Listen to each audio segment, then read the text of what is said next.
And now, Max Wrestling presents Summer's End.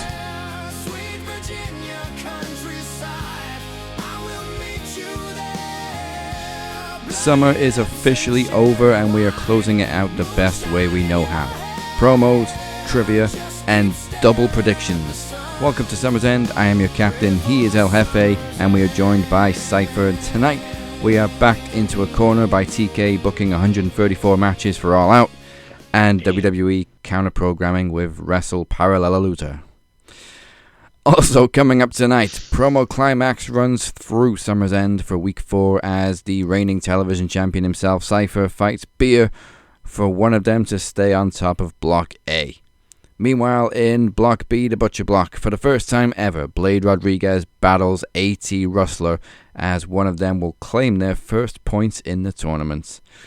We also have some trivia actions as Moses Marquez challenges Tedd P Dinero in a best of 7 for the Max Knowledge Championship, and your main event, put the women and children to bed, as JR used to say, because two supernatural forces clash when the world champion, the Demoness, will be responsible for the Death of the Jester. Goodness gracious, what a stacked card.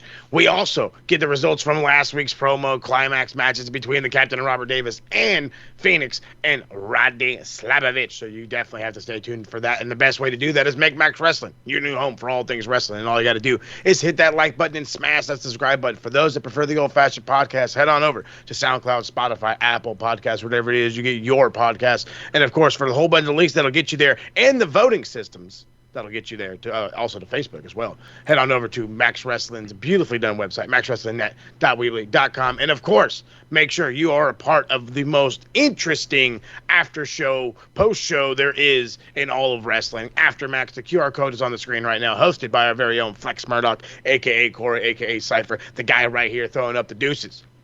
You never know what's going to go down after the show. You never know what's going to happen. But, of course, for the next 10 weeks, voting happens on Aftermax. So you got to definitely be a part of that one. Check this out, then hit there, as they say, scan and go after the show. Be ready for your votes, baby.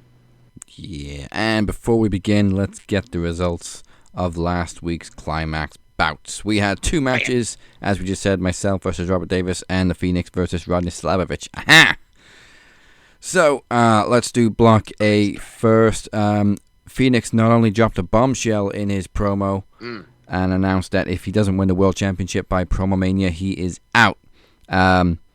Yes, we are part of Dragon Club. No, I didn't know about this. And no, I don't know what to think about it. But it was points for Rodney Slabovich this week with 66.5% puts him on the board. However, Phoenix doesn't lose his spot. That just means they are both on 3 points. And there's now, I think, 3 or 4 people in Block A on 3 points. Jeez, Block A looks a cluster. However, in Block B, I actually said this to Robert after the match. He's the only person I'd be happy to have a draw with, and we did. It is 50-50, a point apiece. I don't mind dropping 2 points to Robert Davis. We are on 4 points each now at the top of Block B, which unfortunately knocks Moses into second place with 3 points. Hey. Trust me, no, as the footy fan that I am, and you look at the table after each week, you just got to remember the game GP, that for that number one statistic, GP games played. I've only got one match in, so we'll get it right back. Yes. It's all good in the hood. Yeah, this is the thing. I got 5 weeks off now. I got no match for 5 weeks. Talk about a vacation. So plenty of time for people to catch me up, and we're not even halfway through the tournament yet anyway. So we have 2 pay-per-views, PLEs, to predict this week. Let's do the shorter one first. WrestlePalooza. It's an old ECW name that WWE just randomly brought back for this randomly booked event to counter-program AEW's All Out. There's only 5 matches against All Out's 13. Jesus, TK. 13 freaking matches. But let's do these 5 matches first. It's a Triple H special. It is the first PLE on ESPN if you can afford $30 a month. Otherwise, as Stephanie advises, you might want to get a VPN. But let's kick it off with the Usos versus Braun and Braun, a.k.a. Division, a.k.a. Braun Breaker and Bronson Reed. We've mentioned that the last couple of weeks there's been a little bit of tension between the Usos as Jay is just picking fights with LA Knight every week. So that could be a factor into the match. Braun and Braun could probably do with a win, to be honest. Mm-hmm. Yeah, they could. They definitely could use some momentum, especially after. I'm still only thinking about them getting roasted last week on the mic. So now, and then you do. Well, I mean, there's the distractions with LA Knight. Well, I don't know if it's a distraction or an obsession. I really don't understand it though either. I think it is obsession. It's definitely obsession, dude. Like, he's just out there fighting both of them with no plan. He's just like, I got to get rid of them. I got to get rid of them right now. I'm just going to come out every week and I'm just going to keep fighting them. I'm smelling Jay versus Knight, maybe at Crown Jewel in Oz, which is 4 weeks away. Yeah, I'm going to say October. But for me, I'm going with Braun and Braun because like there's no tension between those two. They're on the same page, and Bronson recently lost to Roman, so they could use a win. Also because Seth seems to have abandoned his flock. He's too busy running around with his wife. His hot wife. Who's a best-selling author and the greatest women's wrestler of all time. And it's not just me saying that or Becky saying that. Sports Illustrated says it too. Oh, now we're believing Sports Illustrated? Now we're believing Sports Illustrated? Goodness gracious. No, I'm going to roll with you. I think the Browns are going to take it.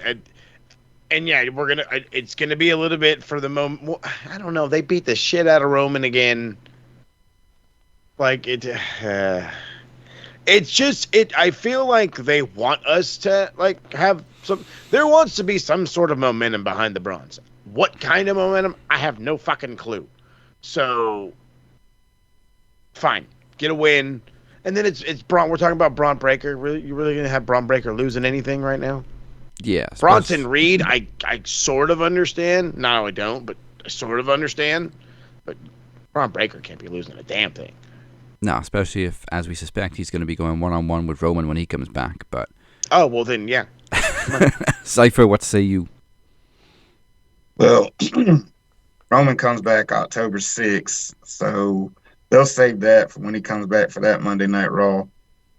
And, you know, the Usos can take a loss. I mean, they're one of the more decorated tag team champions, and, Braun and Braun beats them. That puts them in the tag team title picture. So, I mean, that could be a direction they're going towards. So, I say Braun and Braun all the way. Yeah, Full House.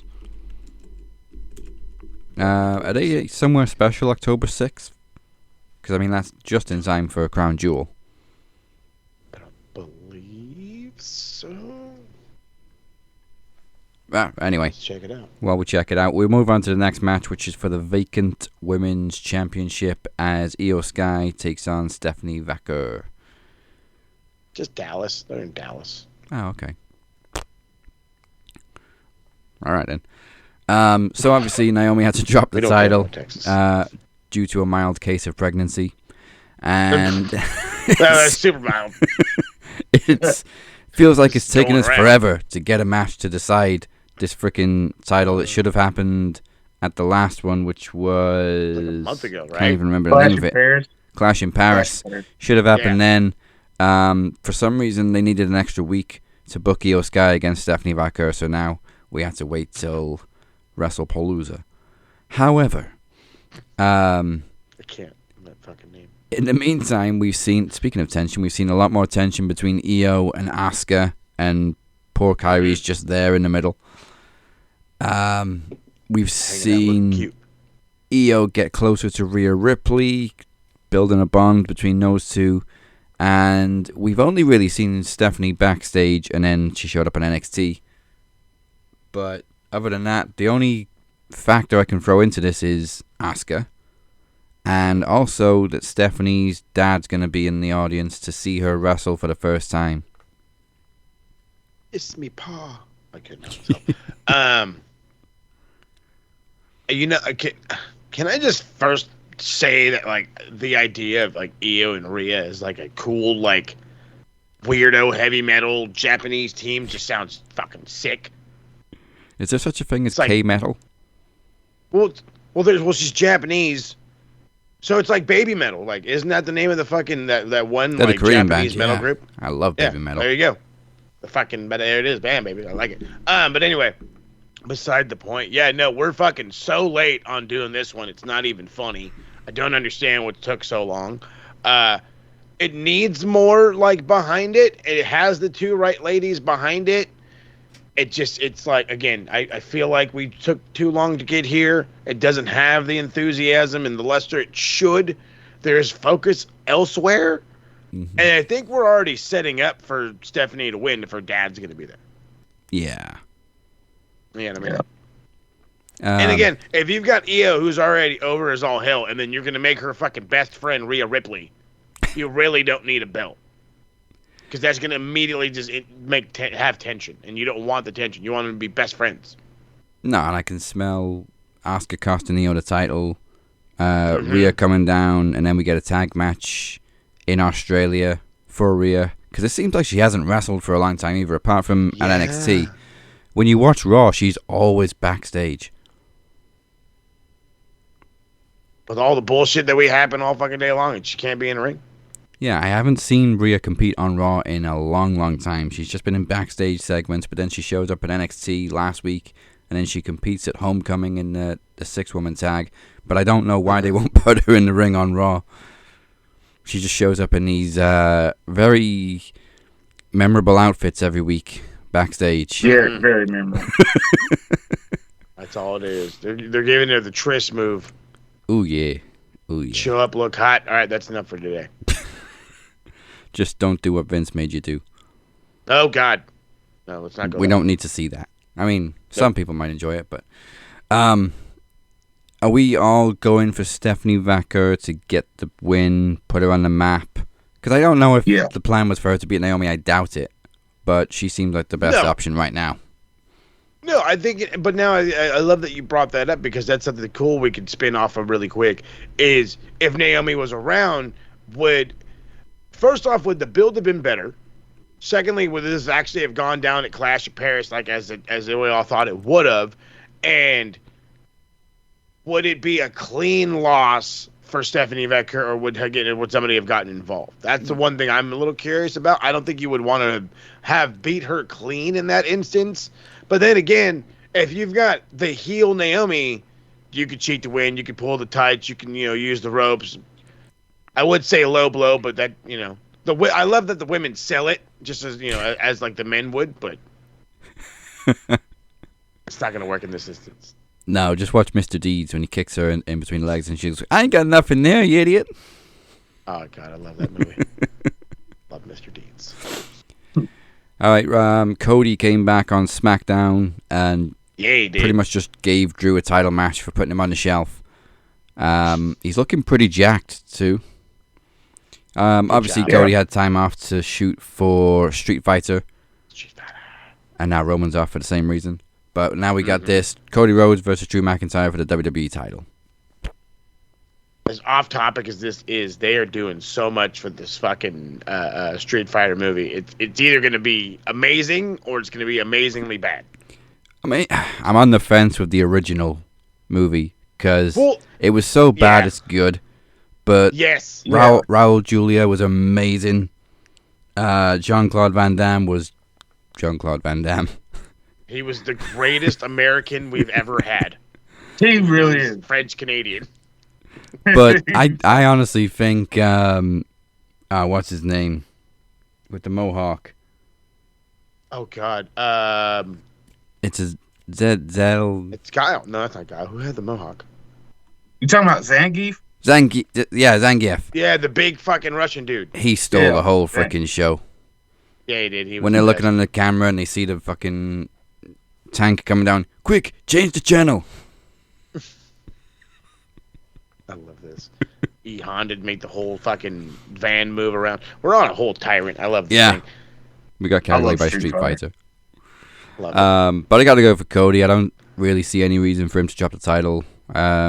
Drew just seems to be putting people over anyway.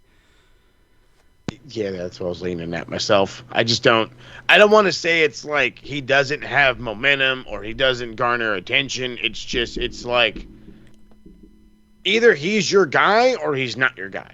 And it's like, you don't want to beat. I don't think you want to beat Cody right now. It doesn't make sense to beat Cody right now. So he can take an L, keep being the greatest fucking social media machine that WWE has ever produced, and we can move on with our life. Isn't this also Cody's first defense since he won the title back? Because I think he beat Cena and then immediately got put on the shelf by Drew. He did. I think you might be right, though. Okay, it was only SummerSlam. It was only a month ago. Or so just over a month. Just over a month. So then, yeah, this has to be his first one. So there's no way you're losing in your first one. No. And then you're going to be in Street Fighter? Come on. Yeah. I just want to point this out. I'm going for Cody, but could we possibly get a swerve in this match where Drew ends up winning the title because Randy Orton comes out and just takes out Cody? Get the heel Randy bastard back? I mean, people keep teasing it, or spreading rumors about Randy turning heel, but he just seems to be having fun as a babyface right now. Yeah. I think if they were going to turn him on Cody, they would have done it by now. Yeah. But it's unexpected, though. He is really unexpected when it comes to shit. Oh, God, I love that logic. That logic is fantastic. You're coming fresh off the movie set. This is your first title defense. What a better way to screw you and make you look like, turn this into a massive feud. I mean, we already know Randy to be the ultimate dickhead when need be, and it could totally work. But with that being said, I am still very much in that boat where I think he's just happy being him. You know what I mean? Being this fucking face who's out there goofing around. Not goofing around too much, but he's still goofing around. He's a fucking massive goofball, this guy. Like, you started to hear the story about Cody saying that he ripped a urinal out of the wall and just was like, see you later. You know, like, what the fuck? Who does that? Randy Orton does that. God, I kind of want it to happen now. I hope I've talked it enough into fruition, but no, I'll stick with Cody.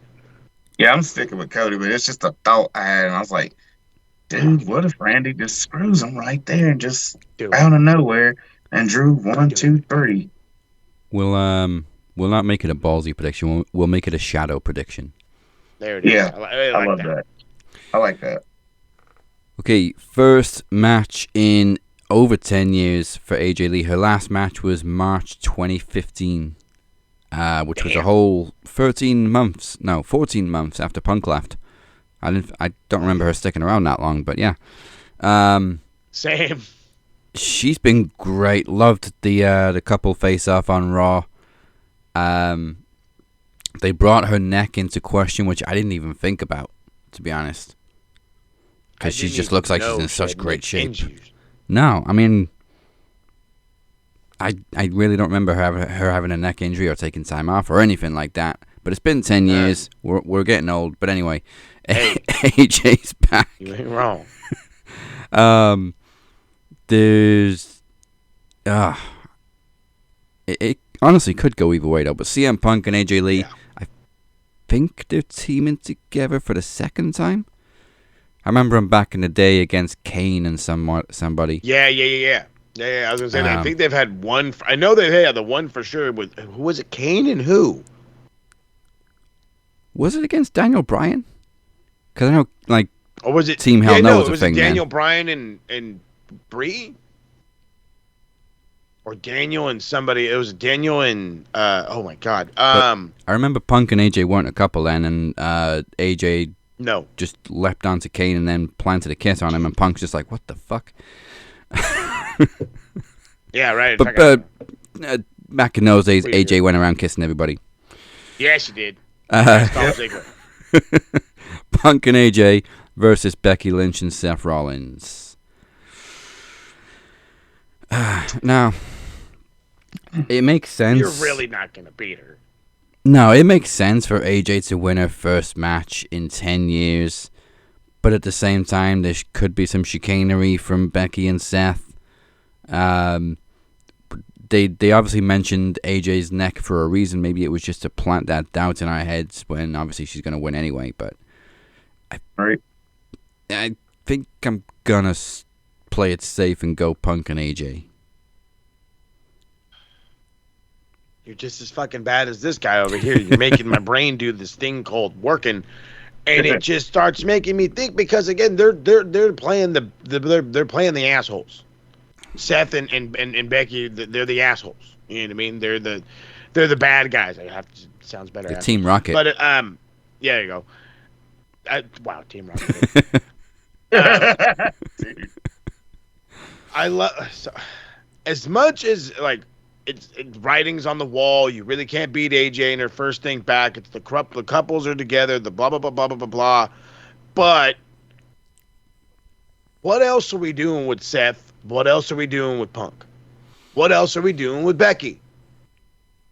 If we can, and I fucking don't want to say it, but I have to. There's a possibility to extend this. You start here.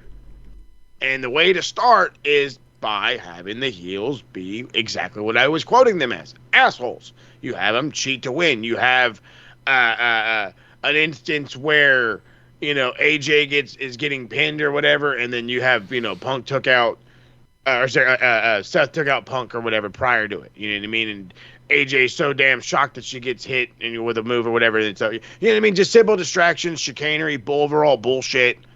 I really don't think it'll hurt them, but at the same time, this is counter programming.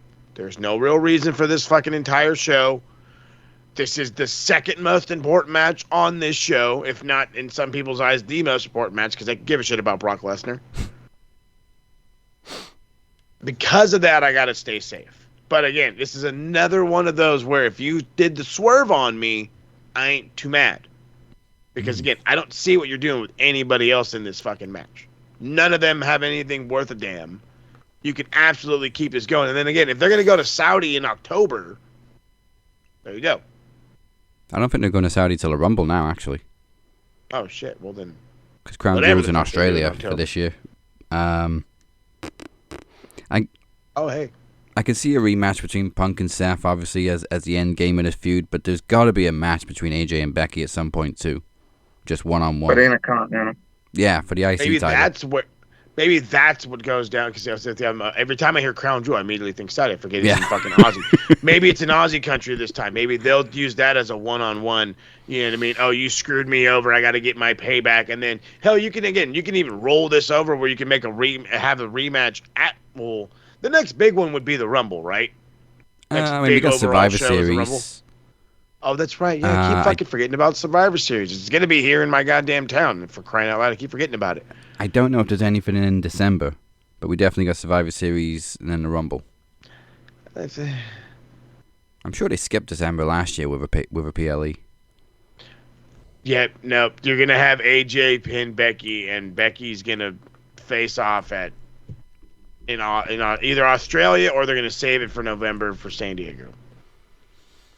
Why they gotta call it Crown Jewel? It's just confusing us. It really Crown is. Jewel's always been a Saudi thing, and I remember that the first Super Showdown was in Australia, and then they gave that to the Saudis too. What aren't they giving to the Saudis? Right. Steve Austin versus Shawn Michaels. That's what they're not giving, because Shawn said, fuck off. He's the only one in WWE to say that to him. We haven't even got into the WrestleMania deal because it's been a whole fucking week, and we got two PLEs to predict, so I don't know how much we're going to be able to rant on it, but expect some points on the bell end board. Damn sure. Flex, who are you going with? Just to stay safe, I'm going with Punk and Lee, but again, there's always the shadow prediction that Braun and Braun come out for the distraction, and here come the Uso backing up Punk, a lot of chicanery, and then that could be the major distraction to have Seth and Becky win, but I'm staying safe, saying CM Punk and AJ. Sorry, Moses. No. Make Okay. the brain work today. Well, Telling me, fam. El Jefe couldn't give two shits about him, but we're going to have to talk about him now anyway. Brock Lesnar is back, and he's taken on probably his longest running rival, John Cena. Attaboy. I've enjoyed the history lesson we've had the last couple of weeks. There is a lot of history between these two, and they have had some classic matches. Obviously the one where Brock suplexed Cena 16 times for like a minute and a half and then pinned him sticks out. But I really don't think there's any gas in this feud because they haven't really interacted. We had Brock return randomly and unexpectedly and then drop Cena at SummerSlam, and then he disappeared, and then he came back randomly on SmackDown, F5 Cena again. We had the match set up, and that's the only interaction we've had between them. There's been no face-off, there's been no brawling, and we've had one promo from Cena about it too, because he was also feuding with fucking Logan Paul during this feud too. So it's taken all the steam out of it for me. I don't think there was no steam to begin with this. Thank you. Thank you some more, because as much as I don't mind being the only one in the fucking camp. I could give a fuck about Brock Lesnar's return. We already know like the negative around him, and he's in a lawsuit and all this other shit, and he really doesn't need to be on television. This is a match that really isn't all that fucking important. I was rather looking for, you could do a fucking program with Logan Paul, you know what I mean? I'd be a little more intrigued with that than I am this. But we just saw Terrence Crawford and Canelo, you know what I mean? And it was like, oh, the two big names. Oh, they're finally getting together, whatever. This is like giving me Holyfield and Tyson again. At this age, old, like, I don't care. I don't. Well, he bit his ear. Okay, that's fucking great. How long ago was that? Oh, how long ago was that 16 suplex performance? Oh, that was that long ago? Oh, I had children after that. They're fucking old now. Not old enough, but still, it's like, come on, dude. Like, come on. You guys, you're not trying. You're hoping the name value is going to get it, but the problem is the name value sticks for one and not the other. It's there for John. It's not there for Brock. And even if it was there for Brock, there's the overshadowing. That's not going to go away. I don't know what people think that they're like, oh, well, nobody's talking about it right now, so it's all good. No, it's not all good. It's all bad. It's all bad. But you can't have a John Cena farewell tour without Brock Lesnar. I can admit that. I can't admit their history is long, and it definitely is. It has some substance to it, considering the fact that it started all the way back in fucking OVW, for crying out loud. So, I as much as I get it, y'all got enough money. You know what I mean? That's one of these type of things where it's like, you're doing this for the money. Y'all got enough money. Jake Paul you're pulling a Jake Paul move. I'm gonna Fox this motherfucker for no reason. Motherfucker, you got plenty money. You don't need the money. But I digress. We don't know how long Brock's sticking around. It could just be for this match. Please. Or he's probably going to show back up at the Rumble after this match. I don't know. But that's the Brock way, baby. You show up, you do a show, you don't come back for fucking 3 months. You hold a belt hostage. Please don't give him a fucking title. Oh no. Give him the 20. It would be a waste for Cena to take an L when he only has like 2 matches, maybe 3 after this left. Yeah, I think 3 if we're lucky. So yeah. I mean, I know he's already lost to Cody, lost the title, but when you're this close to the finish line, he doesn't need to stumble. So give Cena the win. I get the history, but nobody really asked for this. No. I don't think anybody wants it. Other than John, maybe. John's the only one. John and maybe Uncle Paul in the back. Just out of the giggles. Hey, I used to love watching you. Okay, cool, sweet. Cool. You know, I remember there was a time, cool, when I liked Hulk Hogan as well. And then I fucking grew up. So, just saying. But, I mean, if we have to have it, we have to have it. Give John the win. I kind of want him to, like, put over a fucking, like, an up-and-comer when he leaves. Which one? I don't know. I mean, he passed the keys to the house, if you will, to fucking the reins over, if you will, over to Cody doing that one, So it's like that was cool. Now I want him to put a kid over. I don't know who, but somebody. So for right now, you need to build the momentum. Have him beat Brock Lesnar. Brock Lesnar goes away. If you show up at the Rumble, fine. If you don't, fine. It's in Saudi too, so he's bound to show up at the Rumble. Oh yeah, fuck that. He wants that fucking $2 million payday. Yeah. Shawn Michaels said no. I will give you his bonus. Right. I'm gonna get 3. No, I'm just kidding. I can't think, though, who would be Cena's last opponent. Randy. Randy would be a solid choice. I think Randy might end up being. But they've also already feuded in this farewell tour.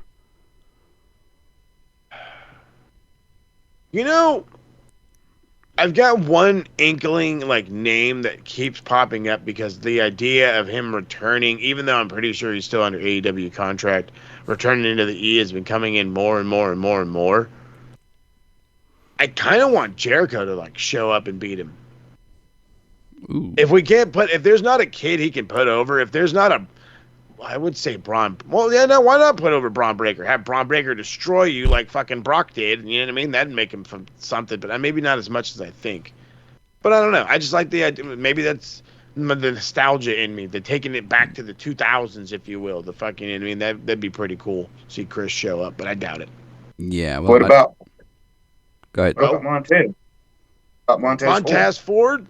I don't know if it's enough attention for Montez is there. Don't get me wrong. And once you start pushing that motherfucker into the moon, he's gonna go past it and on top. He's gonna go on top of it and hang out in. Okay, he ain't gonna fall short. He's gonna be on top of that motherfucking moon. But I don't know if John is the way you start him. I think John's the way that you make people notice. You know what I mean? Yeah. Well, I think we can rule out AJ and Punk, because apparently he's been using the moves of people that he hasn't had chance to wrestle in his last year. So we've seen the ankle lock. We've seen a Styles Clash. He's kind of faced Punk in the chamber, so I don't think it's going to be Punk. Plus, Punk's too busy with Seth. Yeah. Maybe Drew. Drew might be a good choice. Ooh. That'd be a slugfest for sure. And Drew could get the win, too. That'd be a pretty big win to retire John Cena. It would be. Yeah. I retired John Cena. I can hear it now.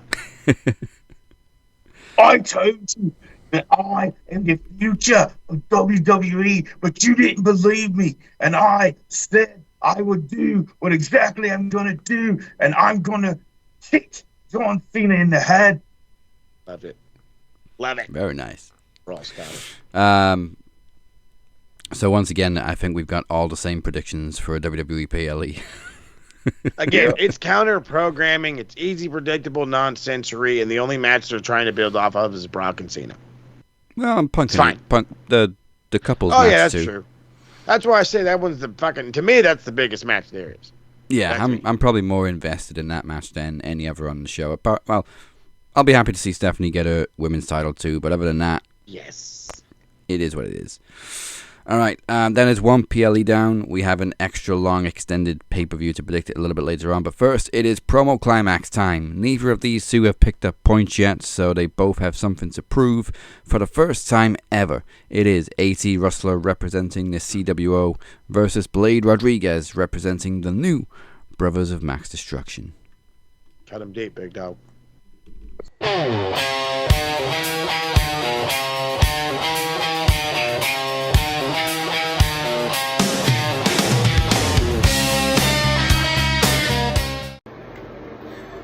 Listen up, brother. I want to start this promo out by clearing up something very important. For all the knuckleheads, for all the retards, brother, who've got the information wrong on this one, brother, who've read the book but don't seem to know the story, brother. The CWO, oh yeah, the baddest faction in Max Wrestling history, brother. Well, there's only 4 people in it, brother. I mean, there's myself, the whole fucking show, AT Rustlar, baby. That's right. And we already know I got the fucking 84-inch pythons, the 93-inch pythons, the 140-inch pythons, and they could go all the way. Yes, brother. Yes. Look at the camera shake. It's like Arby's in here. I got the meats, bitch.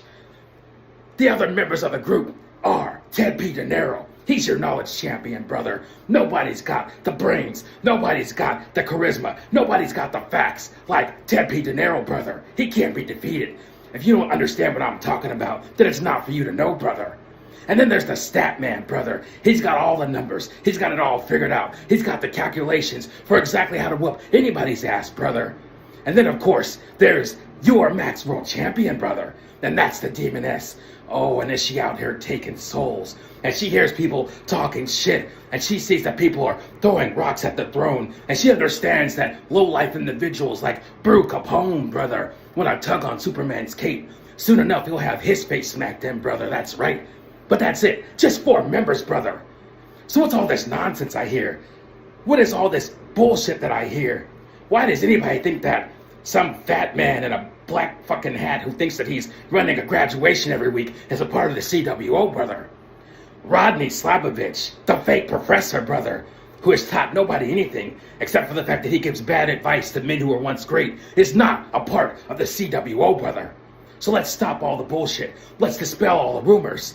CWO is 4 people strong, and we keep it too fucking sweet, brother. But that does not involve Rodney Slabovich. That is a lie perpetuated by, I guess, people who just don't understand what the fuck we're doing out here. When I think of Rodney Slabovich, all I see is a man who advised the Kingpin to throw a match against Travis Anderson because he wanted to make sure that nobody came after the love of his life, the mother of Moses Marquez. I'll let you figure that weird-ass story out. But when I think of Rodney Slabovich, I see the man who's directly responsible for the fact that the Kingpin's in the grave right now, brother. Because if Rodney hadn't given such ill advice to the Kingpin, then I wouldn't have had to step up and come after the Kingpin. I wouldn't have had to show everybody in Max Wrestling what real leadership looks like, brother. So that's on you, Rodney. And you're not a part of this group, and we don't fucking respect you. Get it clear, you and everybody else who's making that mistake, brother. And let's clear up one more thing. Another person that we don't like in the CWO. Oh yeah. Another person that we don't respect in the CWO. Oh yeah. Another person who could never be a part of this illustrious group collecting all these titles, wheeling, dealing, and kiss stealing, brother, is a man by the name of Blade Rodriguez, brother. And let me tell you something, Blade. You know, I'm aware of who you are, brother. I saw you go on a historic run. You beat all the greats. You set down the Moses Marquez. You set down perhaps the Dazzy Lees. You maybe beat the Travis Andersons, brother. I mean, you beat everybody. You beat everybody but, all right, but me, bitch. Oh, welcome, welcome. Allow me to reintroduce myself. You can call me Daddy. Yeah, that's right, brother. You don't have what it takes to beat AT Rustlar. You don't have what it takes to be a part of the CWO, brother. And that's why when you were supposedly the world's greatest free agent, and you thought that everybody wanted your services, the only people that actually were interested in you were a group who had just turned their back on their leader. Oh yeah, that's right. The same Travis Anderson that the Kingpin laid down for. And I'll admit, I don't like Travis Anderson. I don't respect Travis Anderson. But he did a lot for that group. He did a lot for the Sisters of Minimum Wreckage. And what did you guys do? You turned your back on them, and then you invited Blade Rodriguez. But why? Why, Blade? Why did they choose you, brother? What is it that you had done to earn that spot? Why would they turn their back on their flesh and blood and bring you in? And what exactly is it that you add to their formula, brother? I mean, you sound like you're from British or something like that. I mean, you also look like you've been left home alone. But that's neither here nor there, Macaulay Culkin. Here's what it comes down to. This right here, you and me, promo climax, there's very little at stake. I mean, you had a great run, and you never beat me. When it's all said and done, brother, you might get more votes than me. I understand that. I don't care if I never get a single vote. But when it matters, brother, when there's something truly at stake, when there's a title on the line, when souls are being snatched, brother, you and I will see each other again. Oh yeah, we will cross paths again. And no matter what happens in this promo climax, when there is something really happening, you will have to see AT Rustlar, and you will have to see the CWO, brother. And you will have to answer for the fact that you have disrespected the name of Nicola McDonald. You pretended to not be afraid, brother. You've acted like you could beat her. You had the audacity, brother, to call out the Demoness, the Max Wrestling Champion, as if you were on that level. And I'm here to tell you, you're not on that level. And the next time you think you can do that, you're gonna run into a wall, brother, known as the greatest fucking entertainer in this goddamn industry. And that's AT Rustlar. I can't waste another second on you, but I'm sure I will see you in the future. Have a great day, bitch.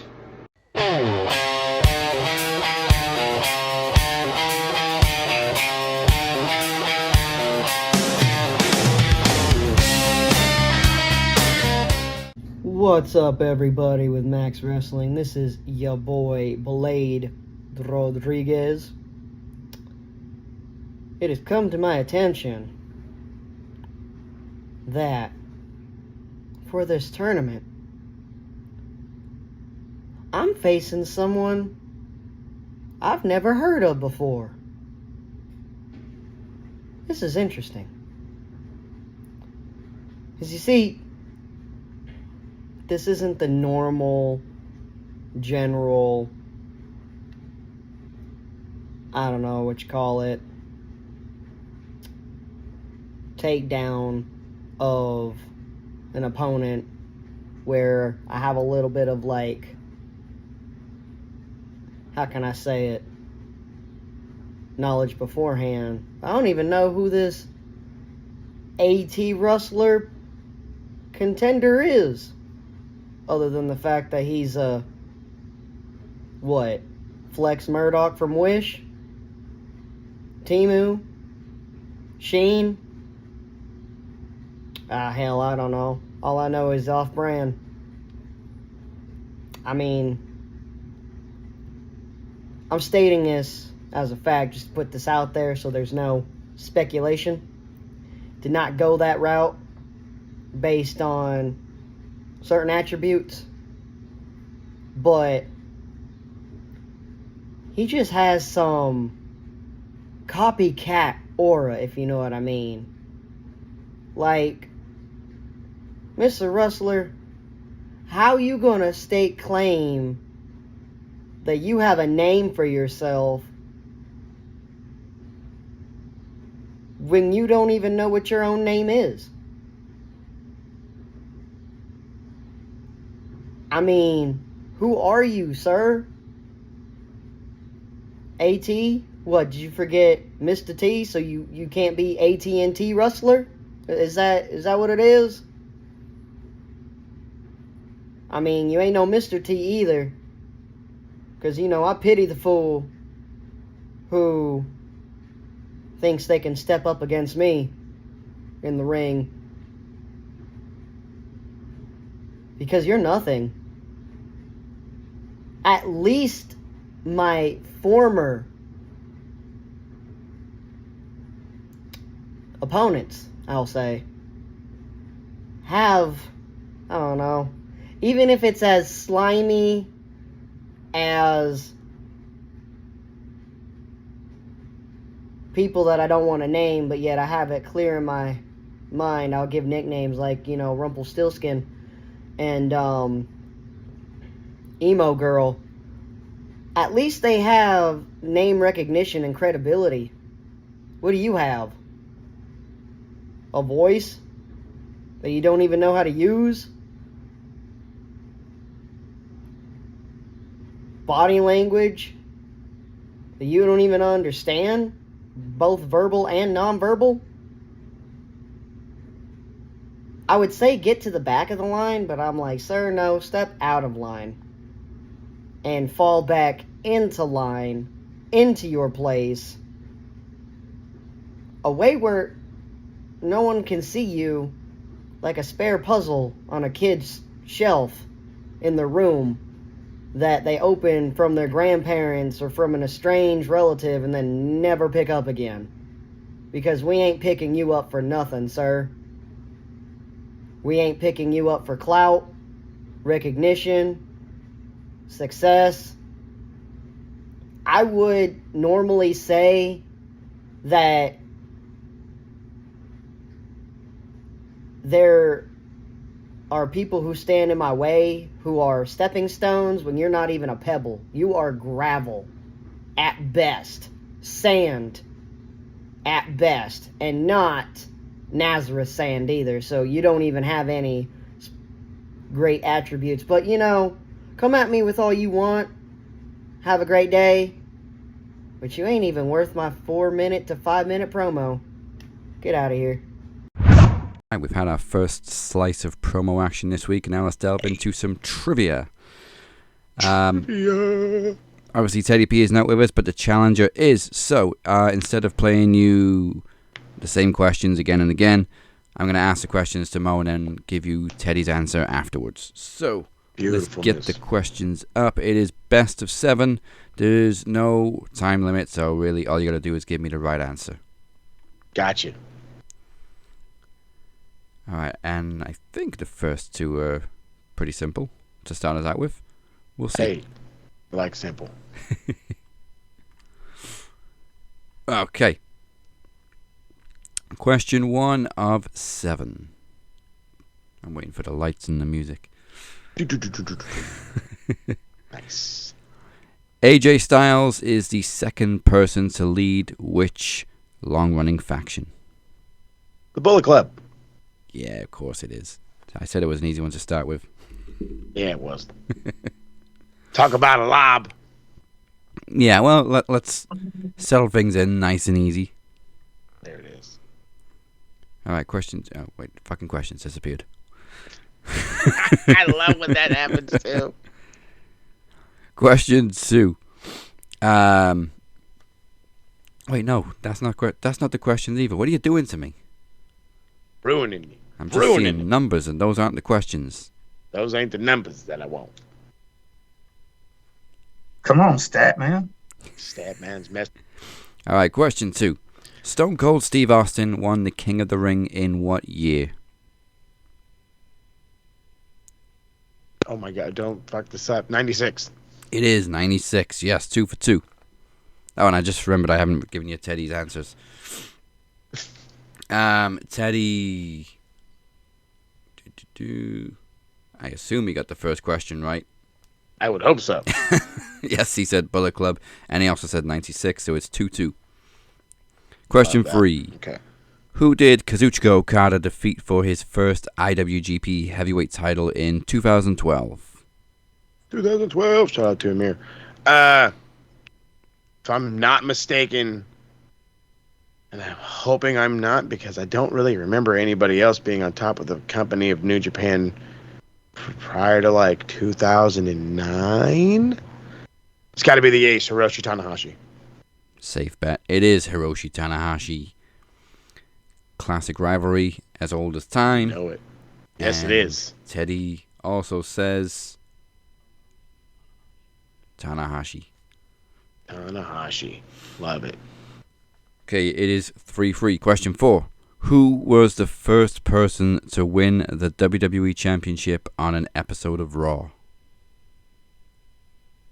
Oh, God. An episode of Raw? Oh, God. It's not him. Can't be that. Can't be Mankind. That can't be right.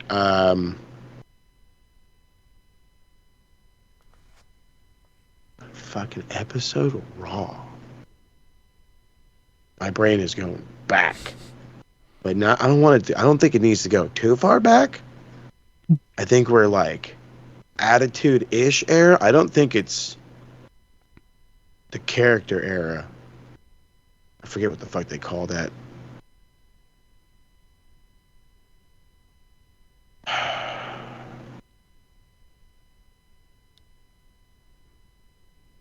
I really want to say Bret Hart, but that doesn't sound right.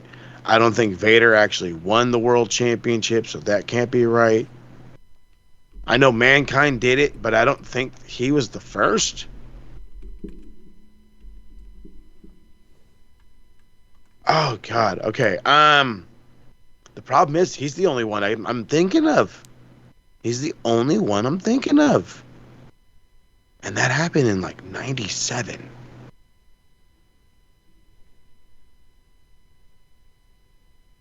I'll go with Mick Foley. Mankind. Okay, I will tell you, Teddy said the same thing. Okay. So I'm kind of hoping January this is the one he gets 4th, wrong. 99. I'm assuming that's when he 99? meant Oh, January 4th, no. 99. However, there was somebody Yeah. to win it first, and I was wrong too, because I thought it was Stone Cold in 98 when he beat Kane, but No.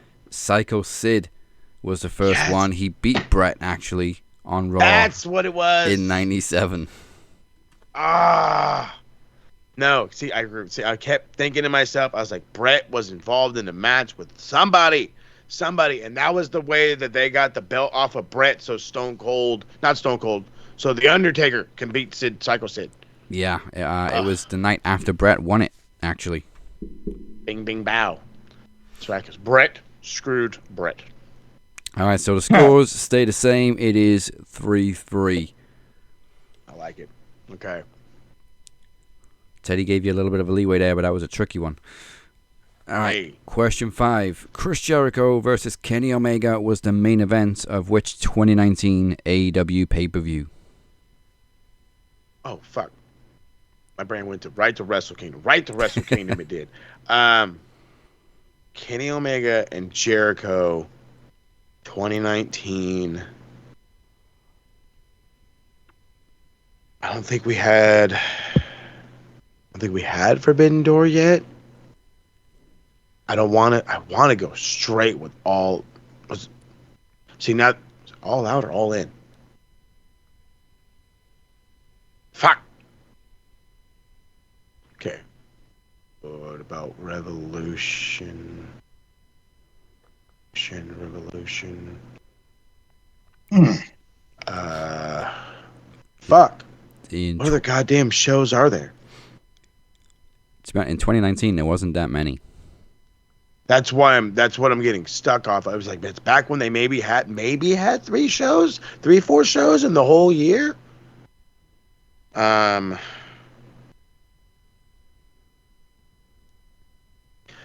now I'm stuck. Was it all out back then, or was it all like some fucking sons of bitches?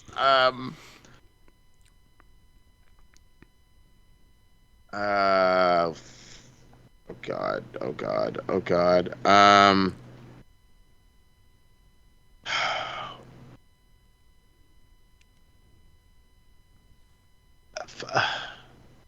Full Gear? Would Full Gear be one? But then is that the one? Fuck. No,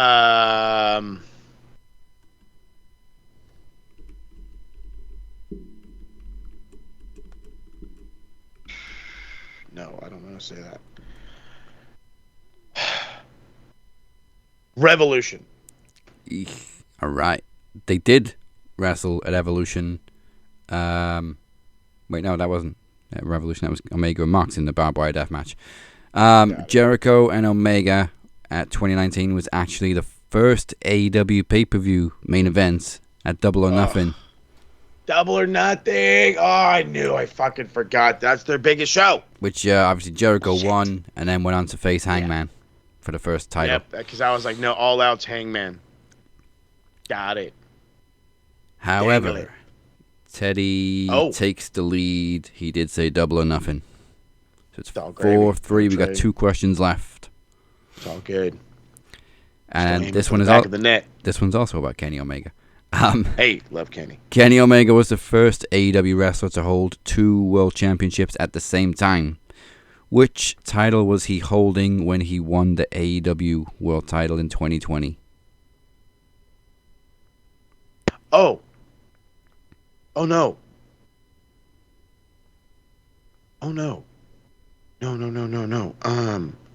No, don't stop doing that. Stop doing that. It's not.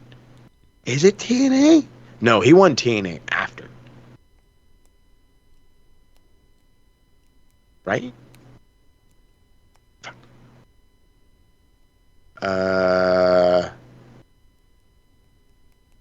He had to have won TNA's belt after, right?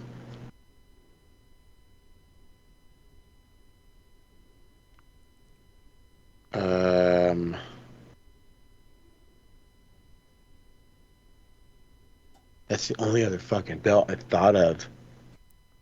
I can think of. This was during the pandemic.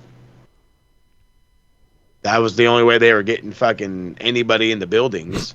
But then again, this was right after that. But was it?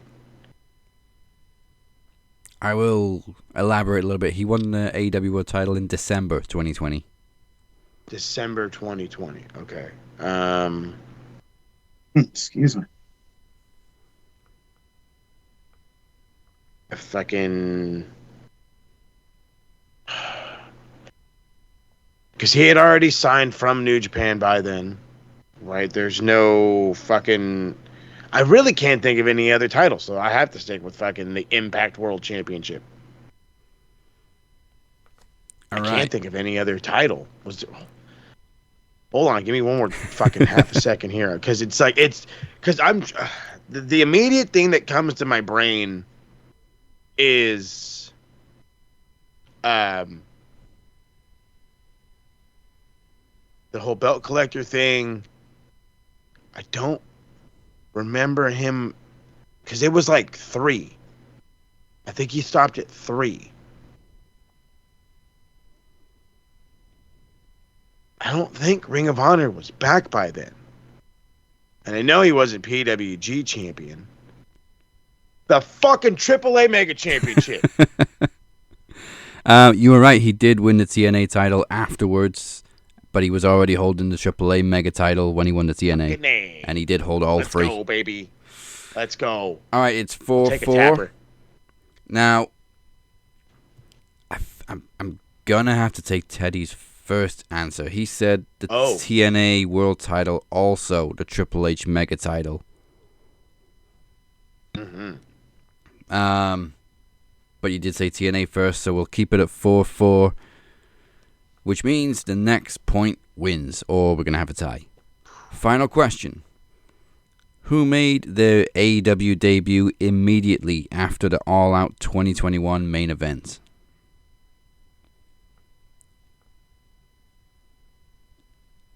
Oh, after the main event. Ooh. You said All Out? Yeah, All Out 2021. Oh, fuck. Yeah. There was like 4 of the bastards. Who was the first? Who was the dickhead first to come one out? that came out after the main event? Oh, motherfucker. Adam Cole. Baby. This also involved Kenny Omega. Yes. It was Adam Cole, followed by Bryan Danielson, but Adam Cole was first. And yes, Teddy said the same thing. Adam Cole, but right after it was Daniel Bryan, Bryan Danielson. So, we stay on 5-5. It is a tie, which probably means we're going to have a rematch at some point. But Teddy, for now, is still your knowledge champion. That was tense. Yes, it fucking was. That was squeaky bum at its finest. Hey, atta boy, Cypher. Squeaky bum, baby. Back of the net. I'll see you next week, fam. Some monsters don't hide under your bed. They walk among us. Take a journey with some of the darkest minds and twisted crimes in history. A brand new show from Daz Lee, Homicidal Beasts and Where to Find Them. Coming soon. Thursday on Max. Predictions, recaps, trivia, and groundbreaking promos, and the occasional rant. I'm gonna say it again. Fucking Netflix. Fucking Netflix. You have known for months now that this Jake Paul, Mike Tyson fight was gonna happen. You knew. You had more than enough time to get the infrastructure for your website ready to go.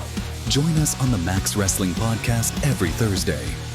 Exclusively on YouTube and audio on all podcast platforms. Go to maxwrestlingnet.weebly.com. Welcome back to Summer's End. I am the captain, he is El Jefe, and he is Cypher. Once again, make sure you are liking and subscribing on YouTube, follow us on all the podcast platforms, and make sure you visit maxwrestlingnet.weebly.com. Use one of these, you can get there real fast. It's called the Mouse. Still to come, Death of the Jester. boy, I might hope you put the kids away. But before you do, we got predictions for AEW's 7-hour all-out extravaganza, because that's at least how long it's going to fucking feel. Starts at goddamn at 12 o'clock over here. But first, it's back to the climax, and it's bitter rivals colliding again. It's the Brothers of Max Destruction's Cypher facing against the Dragon Club's Beer. Both of them are on top of the A block, along with Phoenix and now Rodney Slavovich. But only one of them can take the lead after the match. I'll say it now, I'll say it here. Up the beer.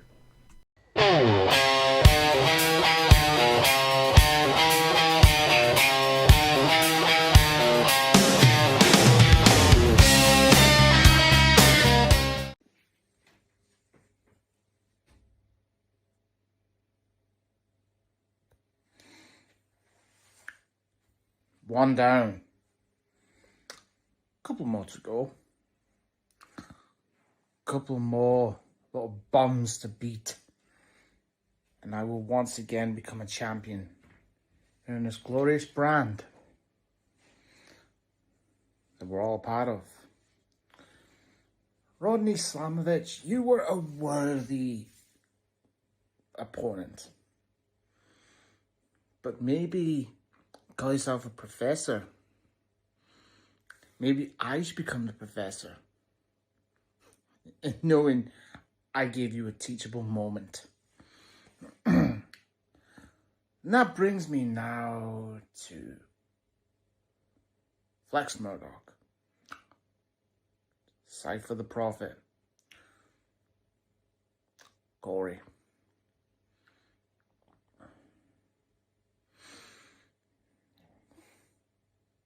We've faced before. And do you remember what happened the last time I faced you? Do you not remember you made yourself look like a clown when you literally held like a funeral for me? And not only did you make a clown out of yourself by having a funeral, the only person who should have had a funeral would have been me when I was the one that took your television title from you. And you were the most dominant television champion that there was. And so he came up against Cold-Blooded Beer. See, Corey, you're part of the fake ass destruction club,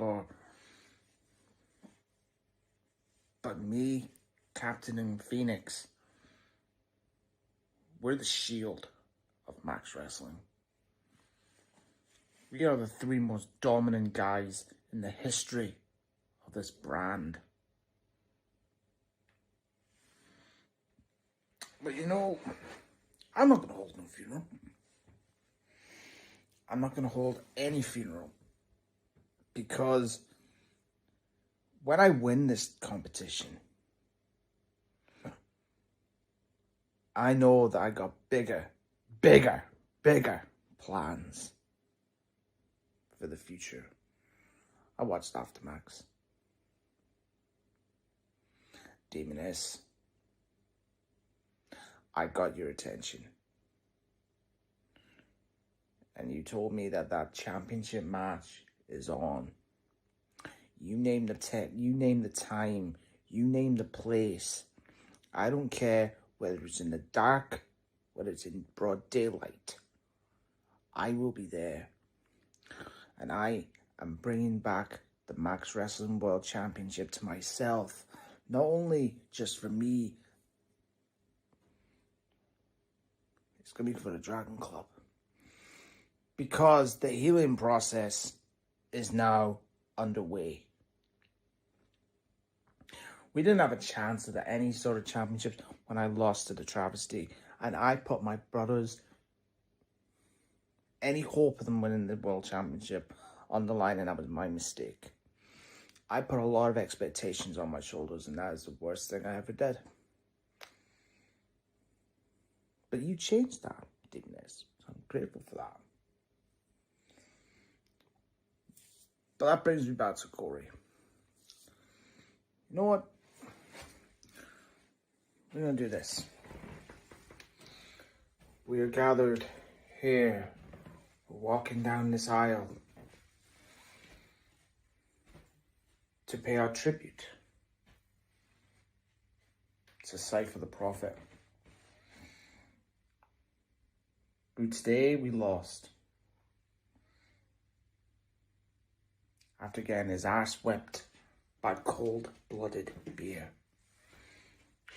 Cold-blooded beer is not a facade, it's real, because I am the truth. I speak the truth. Because I still feel there's a slight injustice that I'm in this competition when I should be going for the World Heavyweight Championship. I should still be the World Heavyweight Champion. But there's another person in Max Wrestling that's caught my eye. I did watch him. Because not only am I facing one part of the Brothers of Trash Destruction, but there's another one who I've not gone one-on-one with yet. Chris Reed. I'll see you down the road one day, mate. See you soon.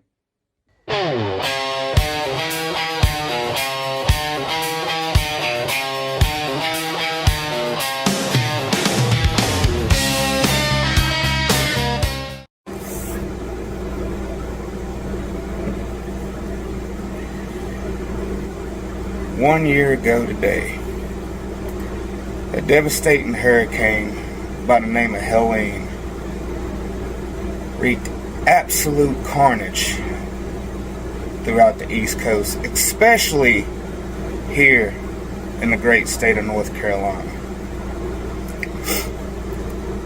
And through those dark times, through the wreckage,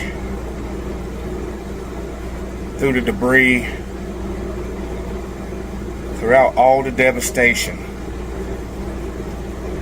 3 men, well, 2 men and a baby, but regardless, 3 individuals rose up from the devastation and destruction, came together through just pure,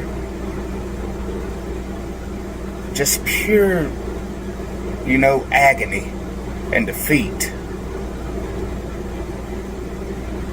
And we all looked into that camera and we stole something from the Welsh. Oh my, oh heed. And that was the day that the Brothers of Max Destruction were formed.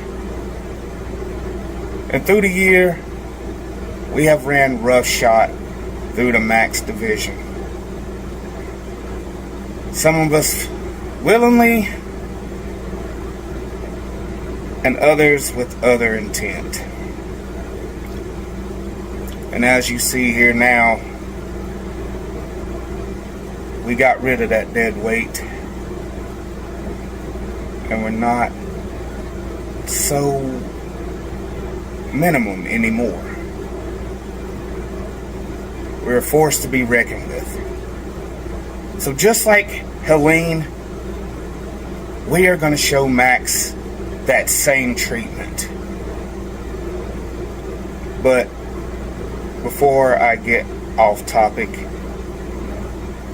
let's get into the reason why I'm here.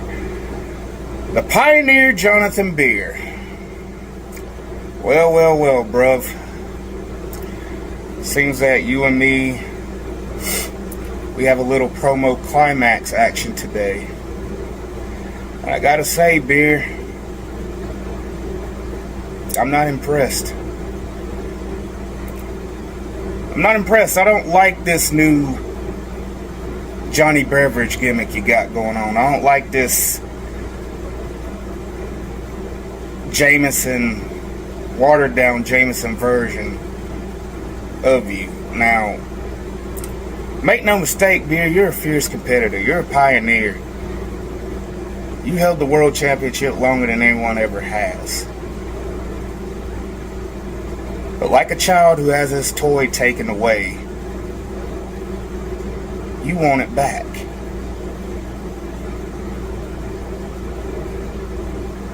And right now, you know what? While we're on the topic, you ain't Jonathan Beer. You just a copy and paste Dazzy Lee.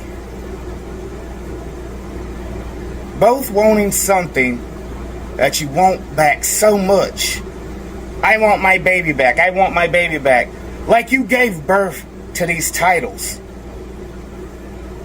Bitch, you wouldn't know childbirth if it kicked you in your balls.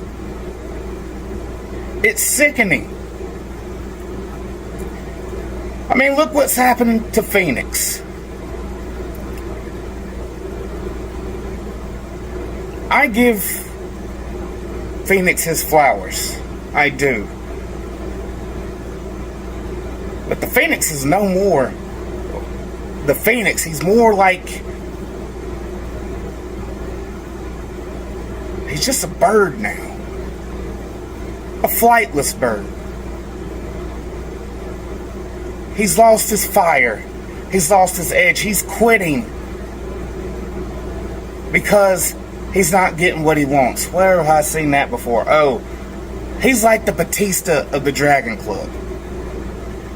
Which makes Dazzy Triple H, and you, Beer, you're Randy Orton. You want absolute power. You want everything handed to you. That's not how things work here. We were handed an ass whooping in the form of a hurricane.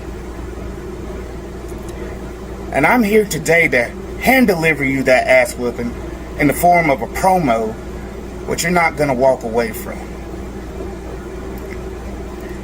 See, it makes no sense, Beer. Like, when did you become so childish, so minuscule, so Dazzy-esque? The Dragon Club, excuse me, are nothing more than toddlers throwing a bitch fit because they can't have a lollipop after nap time. In the States, we got a restaurant.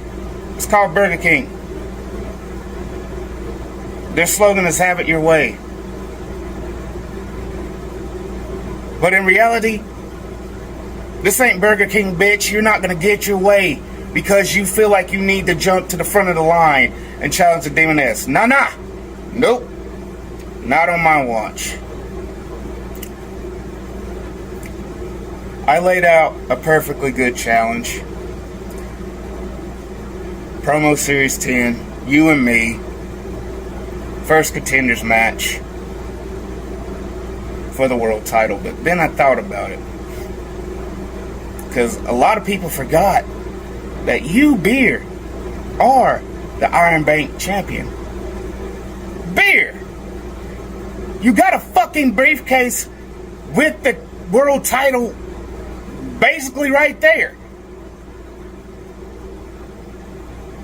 What are you complaining about?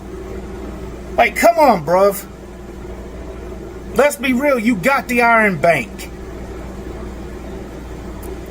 You're secured a spot for any title. But you're crying about the world title, the one title you lost. After a prestigious run with it, you want it back. Well, that's not going to happen because I'm going to stand in your way every chance that I get.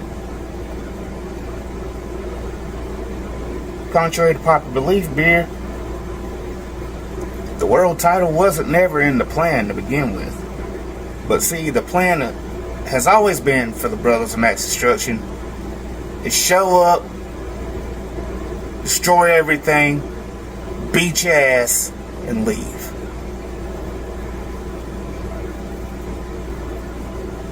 So this really ain't about me wanting the world title. It's about me standing up in the face of tyranny that is the Dragon Club. I may have fired the first shot, but you guys keep on missing and missing and missing. In the words of Jimmy Uso, without those damn bricks, y'all could build a fucking house or a cottage or whatever the fuck the Welsh live in. I want to say a little bit of both. But Beer, this is promo climax. Unification is on the line between my title and dazzles.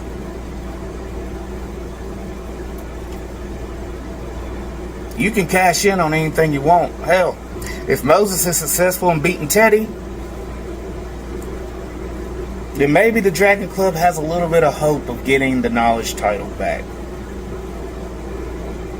But y'all's premature runs are starting to speak for themselves, both physically and mentally. So today, Summer's End Premium Max event live here. I have to tell you, Beer, you're a fucking joke. You don't deserve that briefcase. You don't deserve another world title run. You deserve your Brotherhood of Dragons to do what Batista, Ric Flair, and Triple H did to Randy and drop the dead weight. So I hope you have a good day, Beer. And remember, you're never gonna beat me. And you never will. All right. Gracious, look at the size of that card. Before we get into All Out, we just saw Beer vs. Cypher. I do have to say, though, you went very much over the 5 minutes. So we do have to give it a little bit of a minus on there. I'm not going to take too much off you, though. Let's say 2 votes. Yeah, that's like fine. 4 minutes over. Rambling? Oh, we're rambling, Jim. It was like in the heat of the moment. I was like, "Damn, dude, I'm just spitting, keep spitting." I But know how yeah, it goes. I know how it goes. So make sure you're voting because Cypher is minus 2 votes now on the results. So get those votes in for Beer versus Cypher. All right, then into the big ass pay-per-view. TK really does go all out. You're telling me. I think I need some more coffee. We have 13 matches. Now, granted, 3 of them are on the pre-show, but that's still 10 matches on your main show, Tony. We don't need it. Or make it 2 nights or something. Stop And overbooking. just because you started earlier doesn't make it any fucking better. start at 12 o'clock in the afternoon and it ends at midnight. Look, I got to put something into perspective for everybody real quick. So the coach life is happening. I'm coaching both baseball and soccer, footy. I love the footy. My game on Saturday got changed from 12 o'clock start time to 3:30. Now, I'm gonna watch half this show, go to this fucking game, play it, come back. The show will still be going on. What the fuck, TK? What the fuck? And there's a couple of matches on here that don't need to be on a pay-per-view. I'm Eddie looking at Kingston one just right came now. back and he's randomly just in a match with Big Bill. Big Bill's been Yeah. gone too. I'm about to say, where the fuck have both these fellas been? Well, I know where Eddie's been, but come on. Danny Garcia, Shibata, love them both. Obviously, Garcia's just turned heel, but this doesn't need to be on a pay-per-view. No. But anyway, I digress. Let's do the pre-show first. We have an 8-woman tornado tailgate brawl. Okay. Nice. Harley Cameron, Mina Shirakawa, Queen Aminata, and Willow Nightingale versus Megan Bayne, Penelope Ford, and Julia and Sky Blue. Wow. Just female chaos to kick off the night. So, if I heard correctly, I think this match starts at like 11 o'clock my time. So I would not be surprised if this takes up like 35, 40 minutes of the fucking pre-show with just intros and bullshit aside. What happened? What happened to liking Willow and like actually wanting to push her that you put her in this bullshit? Same thing with Penelope Ford. Same thing with Megan Bayne. Like, I thought we were doing something with these people. I thought these people were going somewhere. They were on some kind of path to something worth a damn. And we're in utter chaos in a fucking pre-show match for the sake of utter chaos in a pre-show match. So Willow's also the only woman that's taken one of Mercedes' titles since her debut. And yet, here she is. It wasn't her that took the pin, but she still lost the title. Right. Julia was this massive signing. Fuck all. Megan Bain was another one. Fuck all. Like, it's... I don't know what we're doing. But this ain't it. No, and I'm going to go with the heels. Yeah. I was going to say, for the sake of it, you might as well go with the bad girls, because it just seems like they could use the momentum the most, because I see Willow Nightingale on my fucking television a bunch. Queen Amanita is like literally, I swear she has a match once a week regardless of the show, which is great. I don't see enough Mina, but then again, she just got back from an excursion in Japan. Harley Cameron is literally like their biggest star that doesn't wrestle. And yet again, here she is, fucking off. It's blowing my mind. It is blowing my mind. I will go with the bad girls because I don't know what else to do with my life. I'm gonna just. I don't know. Like, that's just a lot of time in a match with 8 future stars of AEW. But I don't know, because I kind of feel like there's going to be some retribution coming for Sky Blue in the form of a staple gun by Tony Storm. But right in the cooter. Yeah, right. Just right in the yeah, but right in the kisser. But yeah, just straight. I'm just go with the heels, I guess. I mean, this is an 8-woman tag match. This is basically, we're going to start the show with chaos. We're going to end it with chaos. We're just going to say that right now. So yeah, just go with the theory. Yeah, it's the heel. It's Tornado too, so they're all just going to be going at it at the same time. It's just going to be crazy. Daniel Garcia versus Katsuyori Shibata. Attaboy. I'm so sick and tired of Shibata losing. Right. I'm so sick of it. It's not even funny, and I get it. Like, you know what I mean? He's not a massive star to some of these cats. It's some of these fans or whatever that fucking watch this shit, or maybe he is and they just don't give a fuck. But it's like, I understand he's still basically a coach, and I'm pretty sure he's coaching at AEW, and at least I would hope so. But you're just like, you use him to, you're feeding him to people. This guy's not the Brooklyn fucking Brawler. You know what I mean? He's not Yano or whatever. This is fucking Shibata.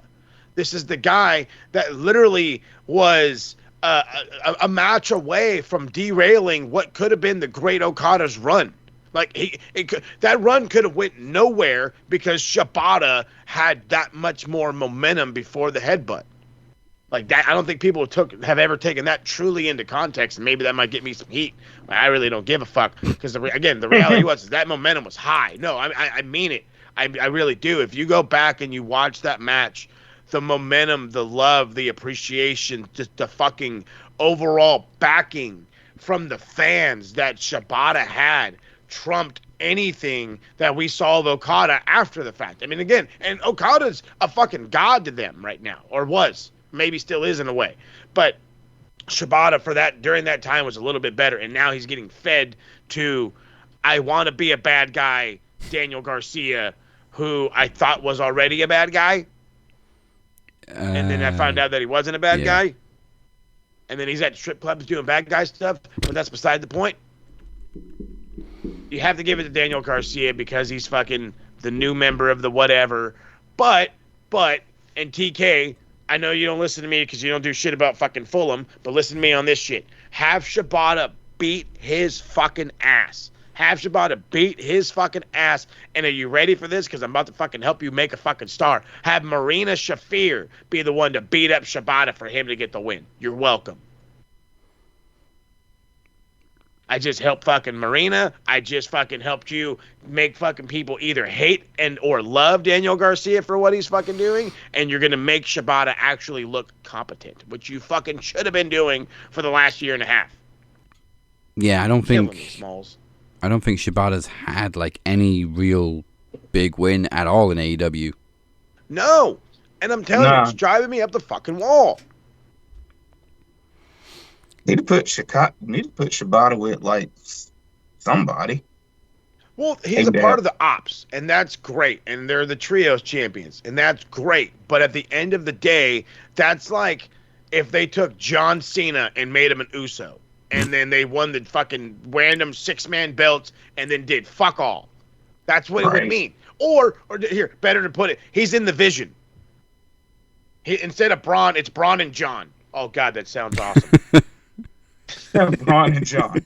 Braun and John. Hashtag it. Oh, Lord. It's wasteful. We all going for Garcia? Yeah. Unfortunately. Yeah. Hard not to. Just turned heel. Needs a win. Needs a little momentum. But speaking of the Ops, they are also in action. What the fuck is this match? Right? What the fuck is this? The other 2/3 of the Ops, Hobbs and Joe, not to be confused with Hobbs and Shaw, versus Anthony Henry and JD Drake. That's a squash match.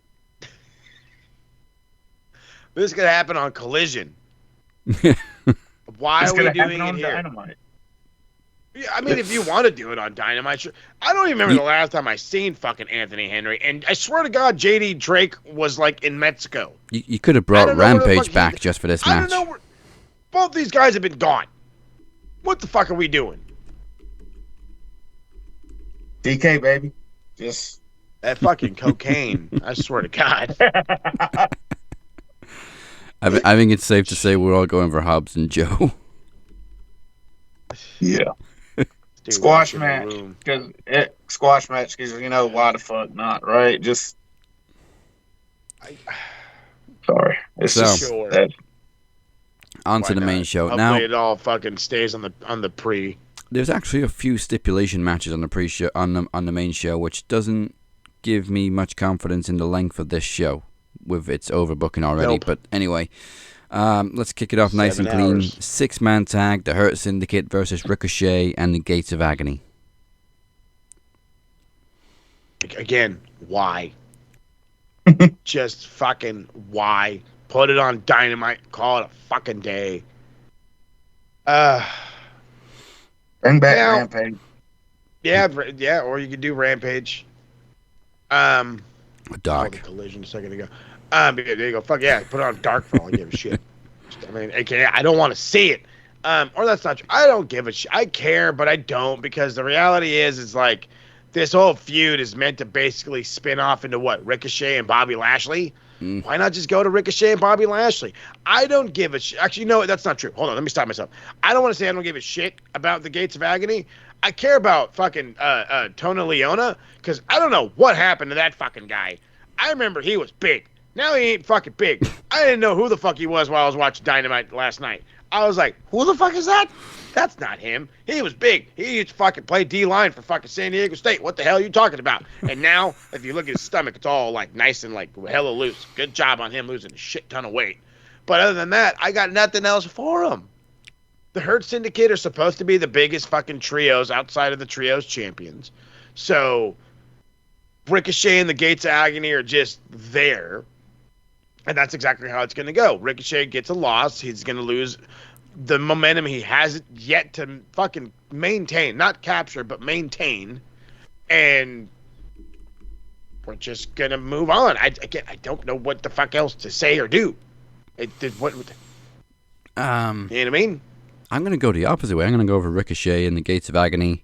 Oh. I think the whole reason for this match and the union between Ricochet and the Gates of Agony is just to showcase that Ricochet actually has friends. I know, it's crazy. What a concept. I think they can do a lot more with this group, with Ricochet as the leader of a faction, if you will. But they ain't going to do that if he doesn't have any momentum. And true. I don't know. Other than that, that's all I got. So I'm just going to go Ricochet and the Gates. Crazy, but I like it. Corey, what you got for us? I'm thinking. I'm really, you know what? It's really nothing to really think about. Because either way it goes, it's just going to be fine. There's nothing really going to hurt the Syndicate. nothing's gonna really hurt the Syndicate or Ricochet negates Agony, because but I'm just gonna go with the Hurt Syndicate to win it. All right. I don't think it'll hurt him. They do still have the tag team titles too. Mm-hmm. Not that they're doing much with them. No. Fuck all. So we had a big ass return last week. Well, I mean, it would have been a big ass return, but you put him straight into a random PLE match. I keep saying PLE. Pay-per-view match with Big Bill. It is Eddie Kingston versus Big Bill. People thought Eddie Kingston retired. Some people thought he died. He's all right. He's back. I forgot Big Bill was on the shelf too. I hadn't seen him in fucking ages. So I didn't know he was injured. I just thought he was in catering. Yeah, I don't remember seeing him since Jericho vanished. Oh well, he's here. But anyway, yeah, hopefully he can do something. We got a random match between Big Bill and Eddie Kingston, who apparently have a blood feud that we don't know about. What? Exactly. Have you not been watching? I'm just kidding. I can't. I don't fucking understand it either. That's why I said, what? He just came back. They both just came back. I heard what it was is they were both in New York trying to get a slice of pizza, and one guy cut the other guy, and they were like, "Hey, you fucking son of a bitch, you!" And I don't know. Or maybe one's a Yankees fan and the other one's a Mets fan. I mean, they're both from New York. Yeah. Yeah, they're both from New York, so it could be a number of things. Or is it Jets and Giants? It's Jets and Giants. That's what it is.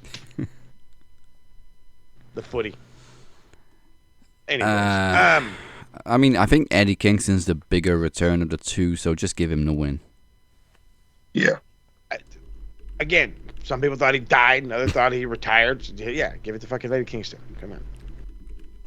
Now we need. And if you're gonna have Big Bill, sorry, go ahead. Now we just need to give Kingston a fully fleshed mic. Yeah, that'd be fucking great. And then if we're gonna have Big Bill on a fucking pay-per-view, can we get him on fucking Dynamite? You guys need a monster. We need a big man, a real, true big man. And yeah, because we got Lance Archer running around with the Don Callis family, but he's just getting his ass beat. Fucking puppy. Yeah. But what a waste of a big man. I hate saying it, but I think Archer's always been a bit of a waste in AEW. He's never really won any feuds. He's always got close to a title, and then he's been the guy to lose. Yep. I mean, I know he's not. No push. He ain't a young guy anymore, but still, he's still a big guy. Still a big guy, still can move, still can do his job. Speaking of, this one is definitely a blood feud. Mark Briscoe versus MJF in a tables and thumbtacks match. That's a new one. Nice. Yep. Straight out of Delaware. I don't know if that means that it's basically a table match, but they've got bags of thumbtacks, or if it means they're going to have thumbtacks stuck to the tables. But either way, it sounds gross. It sounds bad. Sounds bad. It sounds bloody. Really that one. Yeah, definitely that one. I'm going to go last this time. Who you both got? So, go ahead, Bib. Please start it. So tables and thumbtacks. we've been saying what are they gonna do with MJF for a while now, so maybe this is what he needs to be, like the big Brad brutalizer they're trying to make him out to be, because Mark Briscoe's already over his fuck. Yeah. So I mean, I don't think it would hurt Mark per se, but we've said, what are they going to do with MJF? We've been saying it for weeks since he came back from Happy Gilmore 2, so maybe this is what they're going to showcase him to be, this big bad brutalizer who just doesn't give a fuck and just put Mark Briscoe through hell. So I'm saying MJF on this one. The points you put out, Corey, are exactly that. You standing on facts, because I'm in the same boat. I love Mark Briscoe. Mark Briscoe could absolutely deserve to get a W here, but MJF needs something. AEW needs something. We've been talking about it for weeks on end. They need a heel. They need somebody that Hangman can actually go after. And if you're going to have to rebuild and reset and just for MJF to be that guy, then this is how you fucking start it. This is a good way to start it. You take the beloved Mark Briscoe. You take this feud that has turned into a blood feud because MJF, every time he talks about the Briscoes, he talks about how fucking Jay's dead. What an asshole. And now he's talking about killing Mark. He's like, well, you know, he yells at fucking Tony Khan on Dynamite and tells him, you know, it's going to be on you that both of the Briscoes are in the dirt. So, again, as much as I would love the idea of Mark Briscoe winning, I don't see Mark Briscoe going for the AEW World Championship and being a true contender to Hangman Adam Page, even though the independent wrestling lover in me is going bananas for something like that, because Mark Briscoe getting a shot at a major world title, not just a Ring of Honor world title, but a major world title, makes me giddy. But then again, we're just gonna, that would be consistently hitting the reset button on MJF. Consistently hitting the reset button. Oh, you couldn't beat Mark Briscoe? So who are we going to put him against? Ricochet? Oh, you can't beat Ricochet, so now we're going to put you against fucking J.D. Drake. Make a fucking story out of that. It's not going to...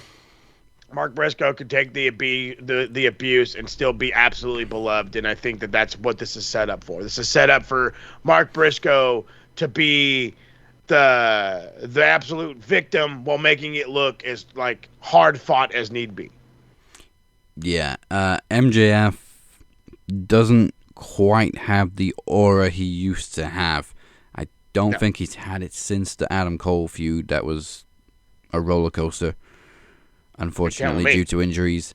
But like, even now, since his return, they've done nothing. They completely wasted the casino briefcase, whatever contract, like throwing it straight in and then losing. What was the point? They look stupid. So MJF needs something. He truly does. And then maybe then he can go on his honeymoon. Yes, honeymoon. It says, I do, by God, I do. All right, this seems pretty safe, but we got a 4-way for the Women's World title. Toni Storm defending against Jamie Hayter, Chris Statlander, and Thekla. Wow. This one's going to be kind of a toughie. Kind of. Not really, but kind of. Kind of. I'll start with this one. The immediate notion is to go right to Toni Storm, say she's the win, picks it up that easily. I still think that that's kind of how it's going to end up. Maybe she'll get some help from Mina or whatever. I think Toni is going to win, but I could absolutely 100% make an argument for Thekla to get a W here and actually pick up the title, which would be fucking crazy. But again, she's a massive signing. They're trying to push the living shit out of her. They are really trying. They really are actually trying to push her. I don't know how to feel about Chris in this match. Chris has been fucking 1 minute she's on my television sounding evil as all hell, or completely out of her fucking mind, however you want to color it, and then she's off for 2 or 3 weeks. So I don't know how I can really get behind that. And I love Jamie Hayter. I do. Whoever is feeding her this fucking Austin Powers wardrobe, knock it off. Okay? Knock it off. Would it be fucking absolutely killer for Hayter to win this? Oh, dude, it'd go bananas. People would go bananas. And then it's in Toronto, which would be just a nice little plus on top of it. But I keep looking back and I keep looking around and I keep going back to it's Toni Storm or it's nobody. Maybe at a different show, but for right now, it's Toni Storm or it's nobody. So I stick with Toni. Cypher, who you going with? Well, how long is it before Mercedes wants to go after the world title again? Oh, fuck. Why'd you remind me? Sorry. But, you know, I'll stay safe and say Toni, because, I mean, you got 3 maybe future AEW Women's Champions. I mean, Tekla, definitely. Jamie Hayter, most definitely. Chris Stat, eventually. She'll get there. Not right now, but she'll get there. But I agree with Moses. It's either Tony or nobody, so I'm going to stick with the Storm. Yeah, she's pretty much carrying the women's... Yeah, she is carrying the women's division because Mercedes just fucking beats everybody, but the difference between her and Tony is... Tony has the presence and the aura and the character, whereas Mercedes thinks she does. And some people enjoy it, but she comes out and most people are just like, go away. It's a facade. So, like, yes, both Tony and Mercedes keep beating everybody, but with Tony, it's just different. Yeah. She's just killing it. Her character work is unmatched right now, and I think that's what people enjoy about her so much and what makes her so beloved. And I absolutely agree. It's Tony Storm or nobody. Just don't take that title off her at all. No. I mean, if you want to, for the old school heads out there, it's like when you knew the character was so over the top, you couldn't help but love him. For those that loved the Macho King, you know, for those that loved, hell, fucking just Macho Man in general, or people like Sting or whatever, people who are so indulged into their character, it's, you think that they live it. Yeah. And Tony Storm lives it, baby. 100%. And as for Jamie Hayter, again, she hasn't quite been able to capture the presence that she had before her initial injury. Like, I'm not talking about the recent one after she came back. I'm talking about the one when she dropped the title. And I would love for her to be a 2-time women's champion again, but I don't understand this gimmick change. It's just so left field. Just go back to looking how you did before. We don't need no mystery machine outfit. I like that mystery. And I'd be down for Jamie to win the title again, even if it's from Tony, but just not this ain't the match to do it. You need to build up a one-on-one. Yes. Statlander, she's on and off, she's up and down, she's on TV, she's off TV. They don't quite know what to do with her. They're teasing the Death Riders. I don't think they know what to do with Chris. And Thekla, I think, is still just finding her feet. Yeah. So give us full house for Tony. Tony Storm's always a safe bet. Now we got, this is gonna slap. Okada defending the unified title against Takeshita and Mascara Dorada. Mascara Dorada. For those that don't remember, this is the former, Grand Metalik, King of the Ropes. This man is out fucking standing, and him and the Beast Mortas put on a pretty damn good match on Dynamite too. I've overstated my love for Okada. I've overstated it. But I've also overstated, or if I haven't overstated, I'm going to start right now, just how important beating him is. He is the standard bearer. Yes, we have Kenny Omega, there's John Moxley, there's Kazuchika Okada is the standard bearer in AEW. He is also still a fucking standard bearer in the company in which Takeshita is going to go and compete for their biggest championship in July in New Japan. If you walk in to Wrestle Kingdom and you walk into the Tokyo Dome with that G1 trophy and fucking Okada's Unified Championship, the fucking momentum and the power, the presence, the aura, you fucking name it, behind Takeshita is on another level. It's truly bringing in a superstar from another company here. This is the guy that dethroned Okada. Did you do that, Zack Sabre Jr.? No, you didn't. I beat Okada. And I could already hear mainly Don Callis like fucking screaming and yelling about how he beat the greatest tournament wrestler there's ever been. How he beat the greatest IWGP champion outside of Inoki there's ever been. And use that momentum to probably go in and lose to Zach, unfortunately. But I think it'd be killer. And I've said it forever and a day. Okada doesn't need this belt. He doesn't. It's great that he has it. It's a good little momentum user. Doesn't need it. Mascara Dorada's in there to fucking just to add in that fucking Latino spice, and it's gonna be a fucking it's gonna taste so good at the end of the day. But I'm sticking to my guns. I'm saying the momentum needs to be there. I'm saying that by January the 6th, or no, what would it be, like January fucking, what would it be, like the 7th or whatever, because it would always be on a Sunday. So January 7th, when we open up Dynamite, Takeshita will, and overly succeed every fucking superstar they have it. Kenny Omega, Okada, Jon Moxley, anybody. He will oversee them all if he can walk in there, not only the guy that beat Okada for the Unified Championship, but the now new IWGP World Heavyweight Champion. You would be on top of the motherfucking world. And I'm telling you that this is what AEW was about. This was it from the jump.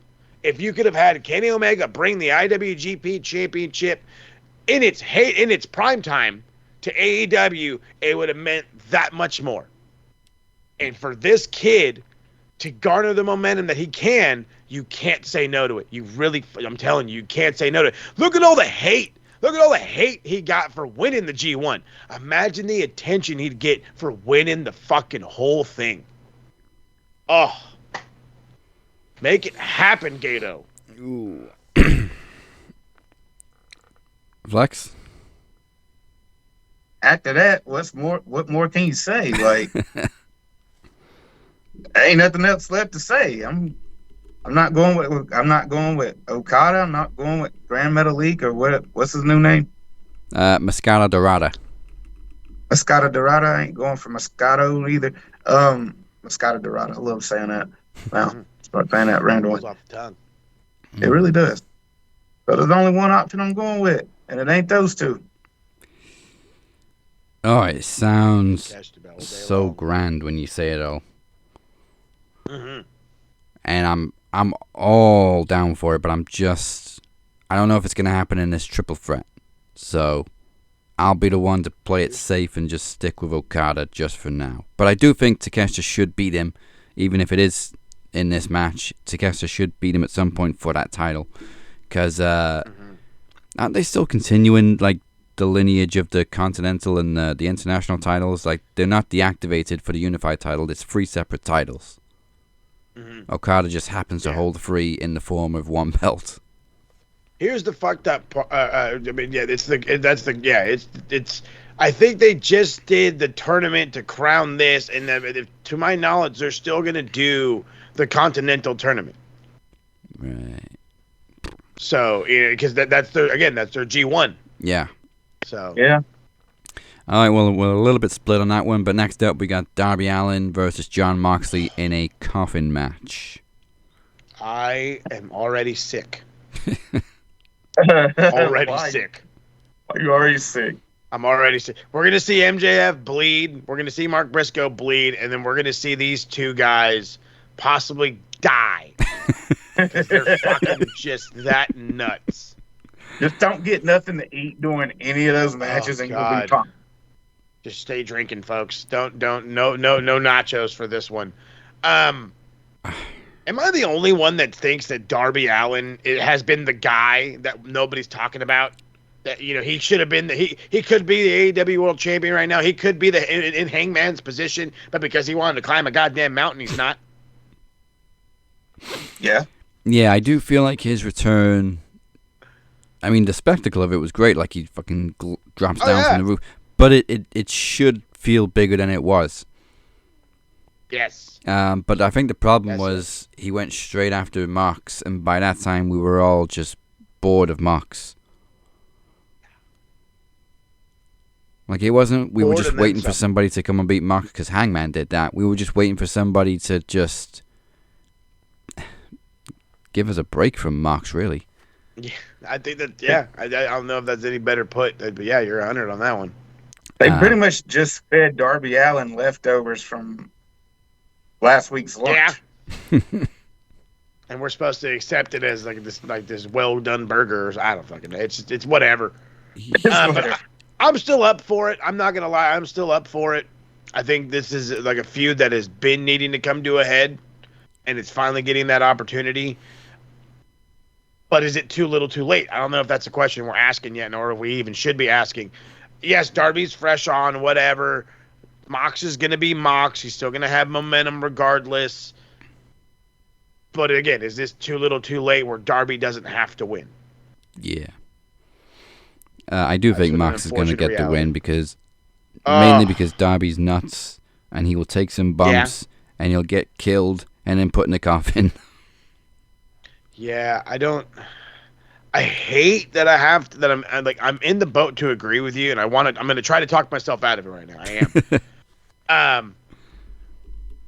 No, I can't. I can't, because the reality is there's nobody out here who's gonna help Darby. There's nobody. And it's unfortunate, you can't, as much as everybody wants to say, well, look at old man Sting. This guy has told every fucking goddamn con he's been to over the last 4 months, I'm done. I'm 66 years old. I'm done. And they're like, well, what more? No, stop it. Just leave it alone. If maybe he wants to come down with at the Raptors with them at the same time type of shit, sure, I don't give a fuck. But then even then, why? There's no need. He went away. It was a perfect send-off. There's no need for him to come back. There's nothing. It's not necessary. But again, look at the NWO factor that Mox has. Look at the numbers that he has on his side. And Darby's going to go into it alone. Hangman's not going to sacrifice his fucking body prior to a match to go help this fucking kid.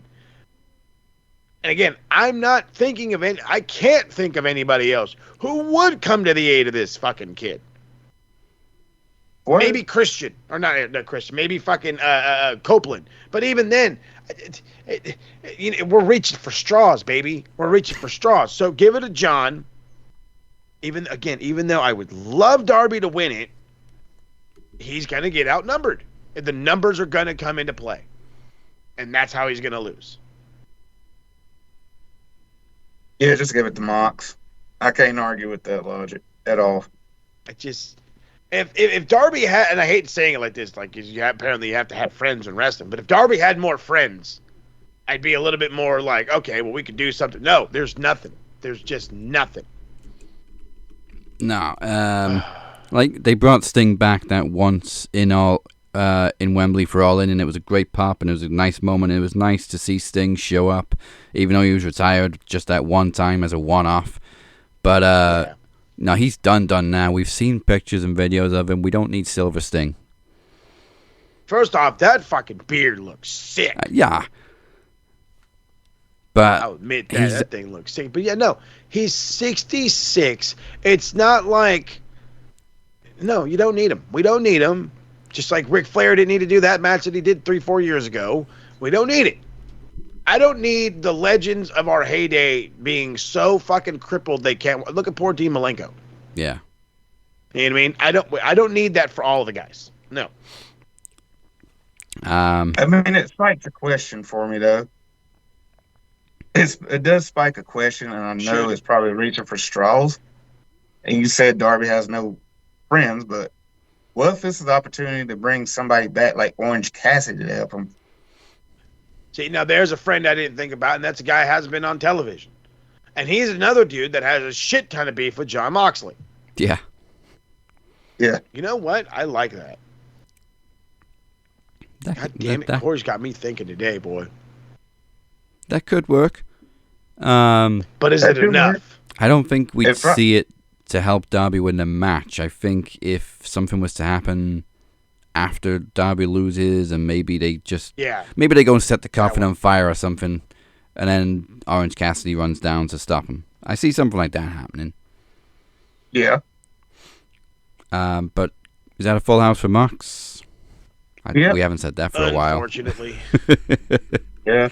All right, I'm going to start with Flex Murdoch for this one because we have to talk about her. Mercedes Moné defending the TBS title against Rio. Oh, God. So at this point, because I know everybody here.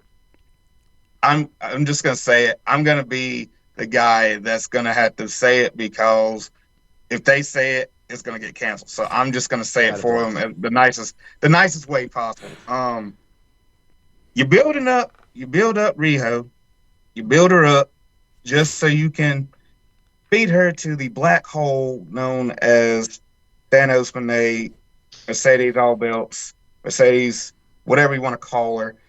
And then what's next? Like, who else is there at this point? Like, TK, I'm just going to say it for the boys because, like I said, if they say it, they'll get canceled. But TK, at what point do you think enough is enough and you actually start using your brain a little bit more and actually get rid of some of the titles that are weighing her down? She looks like a glorified, pimped out mommy. So, with that being said, let's just stop feeding Mercedes everybody that you build up just to do fuck all with them. So there's that. And as much as we know, we all want Riho to take the TBS title. We all know that you're a few tacos short of a combination platter. So unfortunately, Mercedes is going to win. I love that. Oh, goodness gracious. What? I don't think it could have, honest to goodness, been said any better than that. The fact is, though, is he hit on an excellent point. Until she starts shedding some of these belts and maybe gaining some anger or some whatever out of it, we're in the same boat. And if we're going to be in the same boat, we're sick of it. Get me off. I'd rather fucking, where's Jack drowning at? I'll go drown next to that fucking guy. Because I don't want to go down with the Titanic, so fuck this shit. However, as much as I'm in exactly the same boat as he is, and I want to go ahead and I want to say Mercedes, the person who makes fucking more money than apparently like 75% of the MLS. I have to keep using soccer references. It's my thing now. Riho was the first AEW Women's Champion. The downfall of Mercedes has to start happening at some point.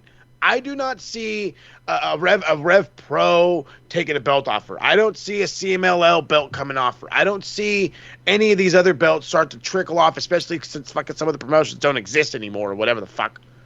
So, and I know it's probably a no, because again, what did I just say? Like 75% of the fucking MLS, okay? She makes fucking so much money, it's not even funny. And I know that that's just so bad for business just to make it. No, shut the fuck up and listen. You have to start the fucking downfall. You have to. And there's no better way to start it than with Riho, who, again, whether she is beloved by her reactions coming out or she's just loved by her in-ring talent, the fact of the matter is she's loved. Every time she leaves, people ask, where did she go? When she comes back, they're always excited. Keep that going. Have her be the first person to beat Mercedes. Have her win this fucking belt. And change the dynamic of this fucking division a little bit. Change the mentality and thought process of Mercedes Moné, so that way maybe if she has to carry all these belts, she can at least be an angry heel about it instead of a cocky bastard. Have her be angry where nobody can beat her because she's so angry or she's so fucking driven. No, instead, she's just literally carbon copied Sasha Banks, changed the name, fucking give her all the shit. We're doing that. Like, give me a reason outside of personal to not like her. Make this a thing. You can't have her be a world beater and expect us to love her. No. Make her earn that status. That's where fucking Toni Storm got. She had to earn that shit. And now look at her. She's on top of the fucking world and we couldn't take her down if we wanted to. Start something with Mercedes. I promise you, as much shit as we talk, there's something in there. But you cannot shove it down our throat and expect us to say, I want more. I don't. Start it now, Riho with a dub. I'd love it. I would absolutely love it if Riho won. I'm just not getting my hopes up, so I'm going to stick with Monet. Yeah. But I also just thought of something else for Toni Storm, too, about how her and Mercedes keep beating people, but we love Toni for it. during this run, Tony's also helped make a huge star out of somebody, and that girl's name is Mariah May, who is now eaten up by WWE. That's how big she got. They snapped her up. Fucking in a heartbeat. It's Monroe.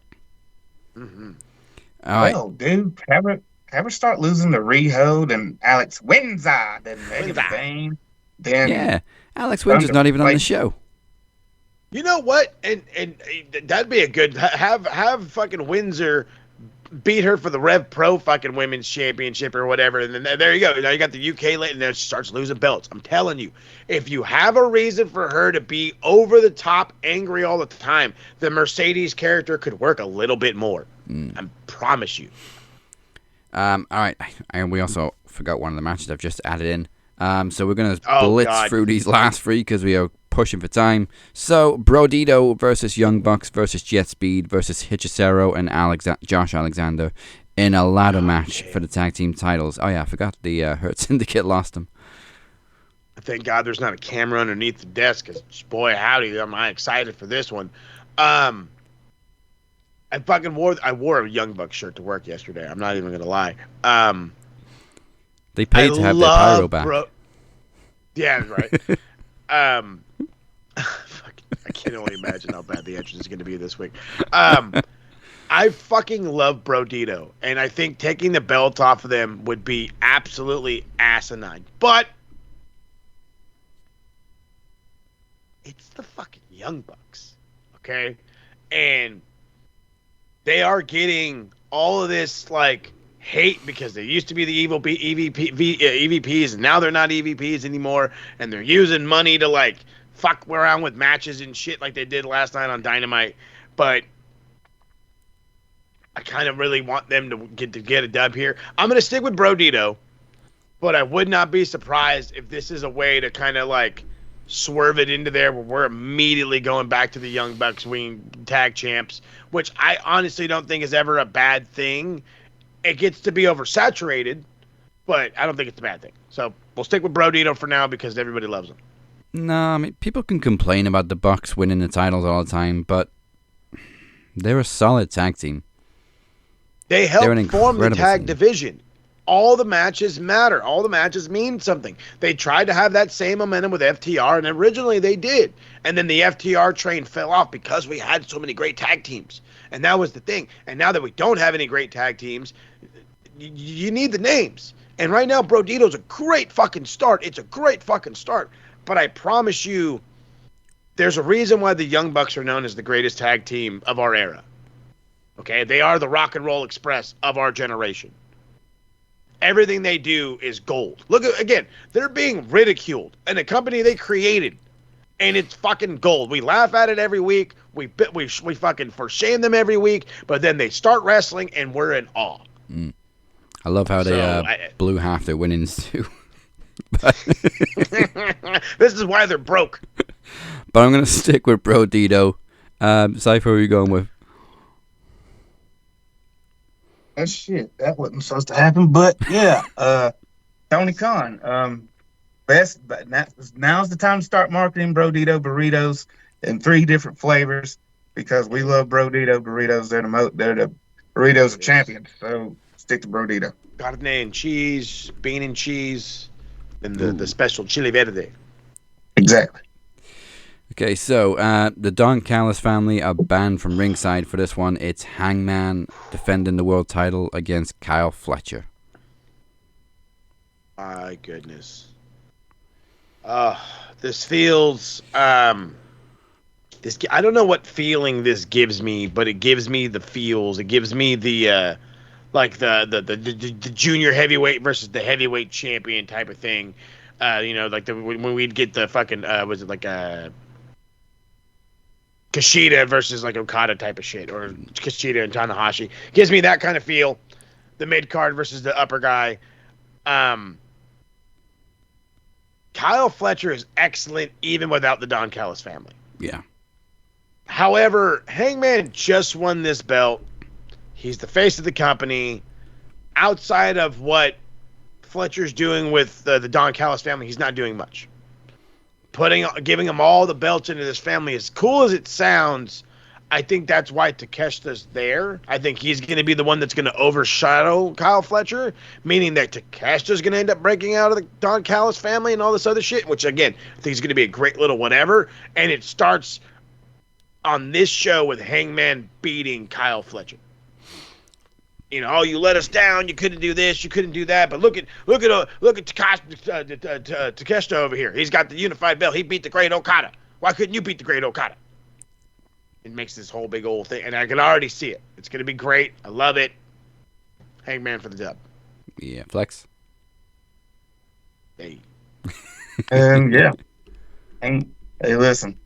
It almost gives you it kind of gives you a feel of a dream match between Ali and Tyson. A little bit. It gives you that feel. You know, two of the greatest. But you know, we're not taking the belt off Hangman. Not right now. Probably not for a couple months. Probably not. Probably not to the end of the year. Yeah, after the end of the year. I think if not to the end of the year. Whoever is going to take that title off Hangman, I think is going to be MJF when he gets another shot. Yeah. And earns it this time. Actually earn it by just starting with Mark Briscoe beating the bloody hell out of him. But yeah, I'm gonna go with Hangman. So this may be the main event because they're in Toronto. It is Cope and Cage, the formerly known Edge and Christian, versus FTR, and man, this is a blood feud. The CNC connection.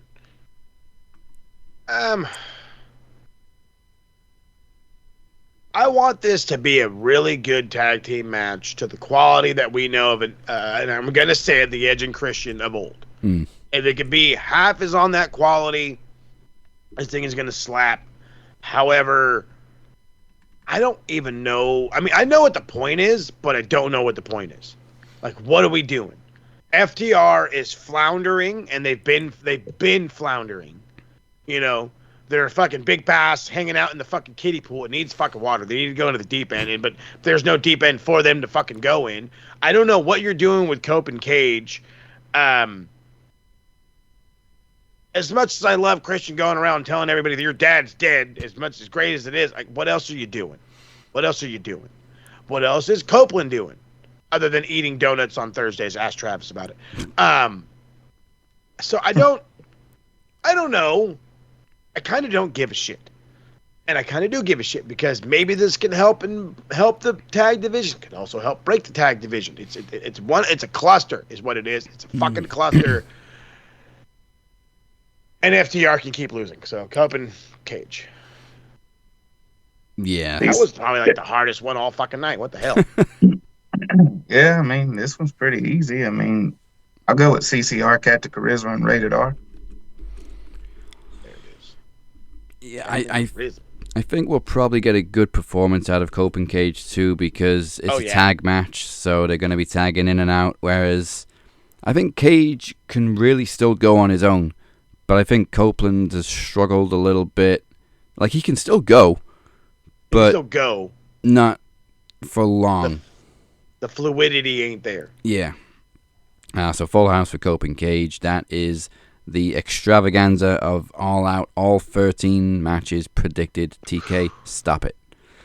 Stop it. I can promise you there will not be 13 matches at this, though. Our next Max event is coming your way October 16th, right between Crown Jewel and Wrestle Dream. It is the first ever Back for Blood. Originally, it was named after Bad Blood, but WWE decided not to bring it back this year. But not to worry, there is plenty of bad blood in the promo climax because after old rivals clash once more when the Captain and Blade Rodriguez square off in the Butcher Block. This will be the Cap's first match in the tournament after a 5-week gap thanks to the schedule. So he'll be nice and fresh for the sharpened Blade Rodriguez. Yes, I will. And Block A also runs through Back for Blood, but teammates face off again in the CWO as AT Rustlar takes on his right-hand man, the man that knows everything, Tedd P Dinero. He kind of met his match earlier. We'll talk about that later. There will be more to come in the next few weeks, but check out the theme song by Captain's Revenge. It is First Blood, taken from the album Clarity. It is available right now on all music streaming platforms, along with all of the rest of the Captain's Revenge music. Check it out now. Thank you very much. And for more information on Back for Blood and all Max events, go to maxwrestlingnet.weebly.com as always. Clicky. Now, I've been missing out on doing the intro for this segment for a few weeks, but I get to do it now. We have two lists. One is nice, one is not so nice, but we always check them twice. It is time for the bell-end board. Get him. A bellend? You're a bellend, mate. Look, bellend 1, bellend 2, big veiny bellend over here. Right. So, you know what? We've been kind of ignoring Chris for a little bit. It's time to get back on the Chris train. Chris provided us something beautiful.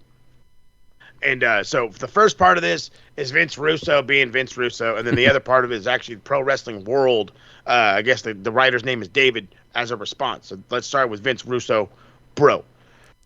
And shout out to Mike, because I'm going to do it just how Mike would do it. So it's, oh my God, bro. Here comes a 38-year-old bro, 100 PD. I don't know what the fuck that means. 100-pound woman, bro, who hasn't wrestled in 10 years, bro. Skipping to her loo right to the ring, bro. What am I going to do? I know, I'm the man, and I'm very scared, bro. Becky Lynch, which, that's his Irish accent, by the way, bro. So, thank you, David, for this, by the way. It says, here comes Russo, not understanding the business at all, not being informed on AJ, and generally being a total knobhead. AJ Lee has not wrestled in WWE, but look at her. She has trained. She has never mind the clear attack on a woman's credibility. She's a star. She's a legend. This is pro wrestling. If Amanda Nunes came back to the UFC after a 10-year gap, you might question why anyone would be scared of her, or because it's Amanda Nunes and she kept training and she's exactly who she is. So again, the idea is like, just because you haven't seen her doesn't mean that name doesn't carry value, as we should all know in fucking pro wrestling. But again, this is pro wrestling. It's not based on who can kick the most ass in real life. It's based on the fan interest, and the fans love AJ Lee. Becky Lynch sold it to make AJ seem like a threat. She didn't see it. She would bury AJ Lee. Vince Russo is an infected maggot of the body of the business. David. Thank you, David, from Pro Wrestling. You're going to get some fucking points on the Brub board. But because Vince Russo is just such a misogynistic fucking moron, I was going to say pig, but we'll make it a fucking moron because that's exactly what he is. We're going to give him 20 points. Yep, I'll take that. 20 points He's for such Vince a Russo, moron, he bro. cut your TV off. We ain't playing no Universal right now. We're doing a show. Flex, who you got points for? I don't know if there's really anybody that's really been that bad this week. Other than that, I ain't really heard anything of anybody being too bad. I think the obvious one we need to give points to. Oh yeah. And people are probably gonna. Some people are gonna scoff at it. Some people will agree. Who directly do we give points to though? Like Saudi Arabia has, for want of a better term, hijacked WrestleMania. And I know people can say, look, it goes to the highest bidder as always, but come on. There should be a fucking, little stipulation in who all can bid and how you can bid and all that other fun shit. We used to do this with Vince. If it was an issue, the points went to Vince.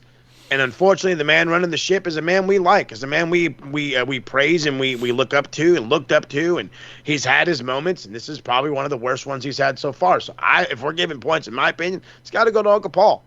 Yeah. Yeah. It's got to go to Uncle Paul. So I'm going to give Triple H 100 points.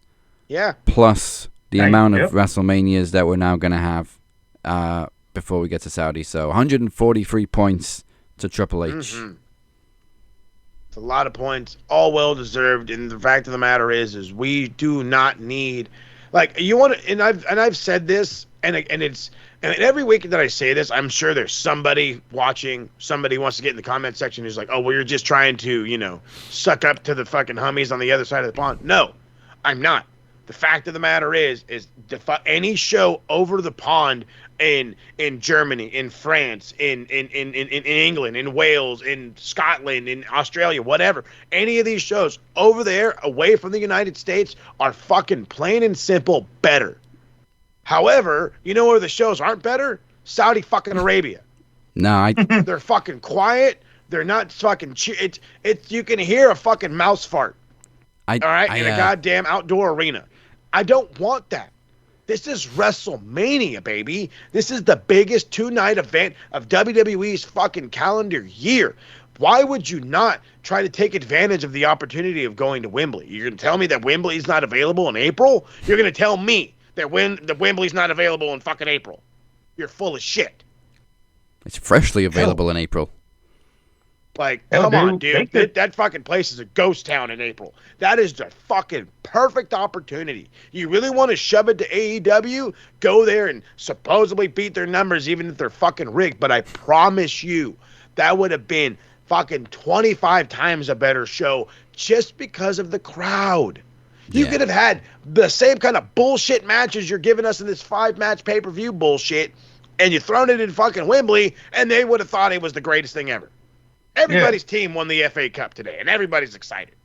Yeah, and I had this argument with somebody saying how, like, if they were going to do the first WrestleMania outside of North America, because they've had it in Canada before, it should have gone to UK, France, Australia, because they all deserved it more. And then somebody was like, why did they deserve it more?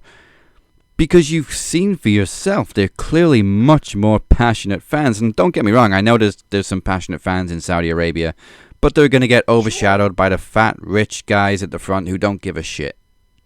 Could give a fuck. Hell, next time put WrestleMania in Japan. That would be yes. Hey, but do you understand? Like, you get it though. The fact is that we are understanding the concept of it. And the ones that don't, they're not taking in the factor of just how much better the crowd makes these matches, makes the show. It's not just the matches. How many people were really watching during the pandemic when there was nobody there? The numbers went all the way the fuck down. All the way the fuck down. When people started coming back and you could be loud and loudly and all this other shit and lively, the crowds went up, the attendance went up, the viewership went up. I'm telling you, dude, they fucked up. They fucked up big. And we don't need to go back to the dark times of the Thunderdome where everybody was on a fucking screen. And what bullshit matches are we going to get? Is Goldberg going to come out of retirement again now for another match? Are they going to talk Undertaker into wrestling again? Shawn Michaels, thankfully, has already said no. Thank you. Everybody else starts saying no. Guess what? Brock versus Goldberg again. Stir up a little bit. And even at the press conference, it was quiet as a grave because there was nobody there. Pissed. There was no fans there like they usually have at these announcement rallies. There was hardly any press. The superstars that they did take over, Undertaker, Liv, Bianca Belair, other than the times that Bianca Belair was clearly reading off a script and Undertaker was paid to say what he said, they looked horrified. They looked as miserable as we looked. Mm-hmm.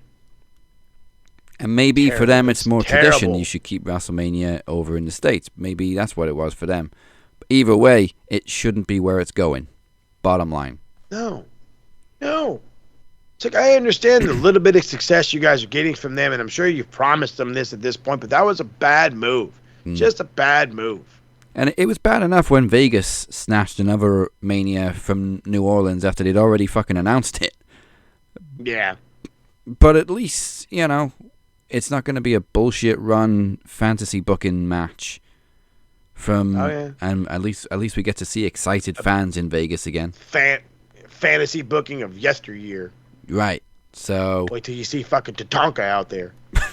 We gave 143 points to Triple H. I think the Saudi, it's not even the Saudi print. The dude that's in all these fucking press conferences, he's the chairman of the sports whatever for Saudi Arabia. That guy, Turkey something. I don't know his name. He's the fucking Turkey, all right. He was at the boxing. He was at the boxing, the Crawford match, and he got booed out of the fucking building. So we're gonna give him points. He gets 200 points. Fuck yeah, baby. Saudi chairman. Yeah, Saudi chairman. You stay in your fucking chair, man. I don't think there's anybody else for the Bell End board this week, is there?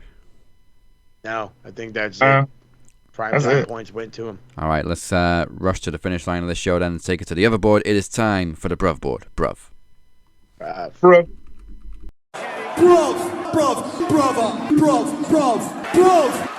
Brother. Let's go. We got to give points to AJ Lee again. Yep. This week. Again. Because just the fucking abs. I know. I'm so jealous. So fucking jealous.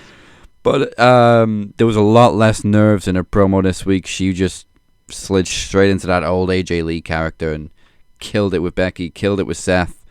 I think she's going to be great at WrestlePalooza. Training wheels came off. Let's go. Let's give 20 points so that she's on a nice round 100.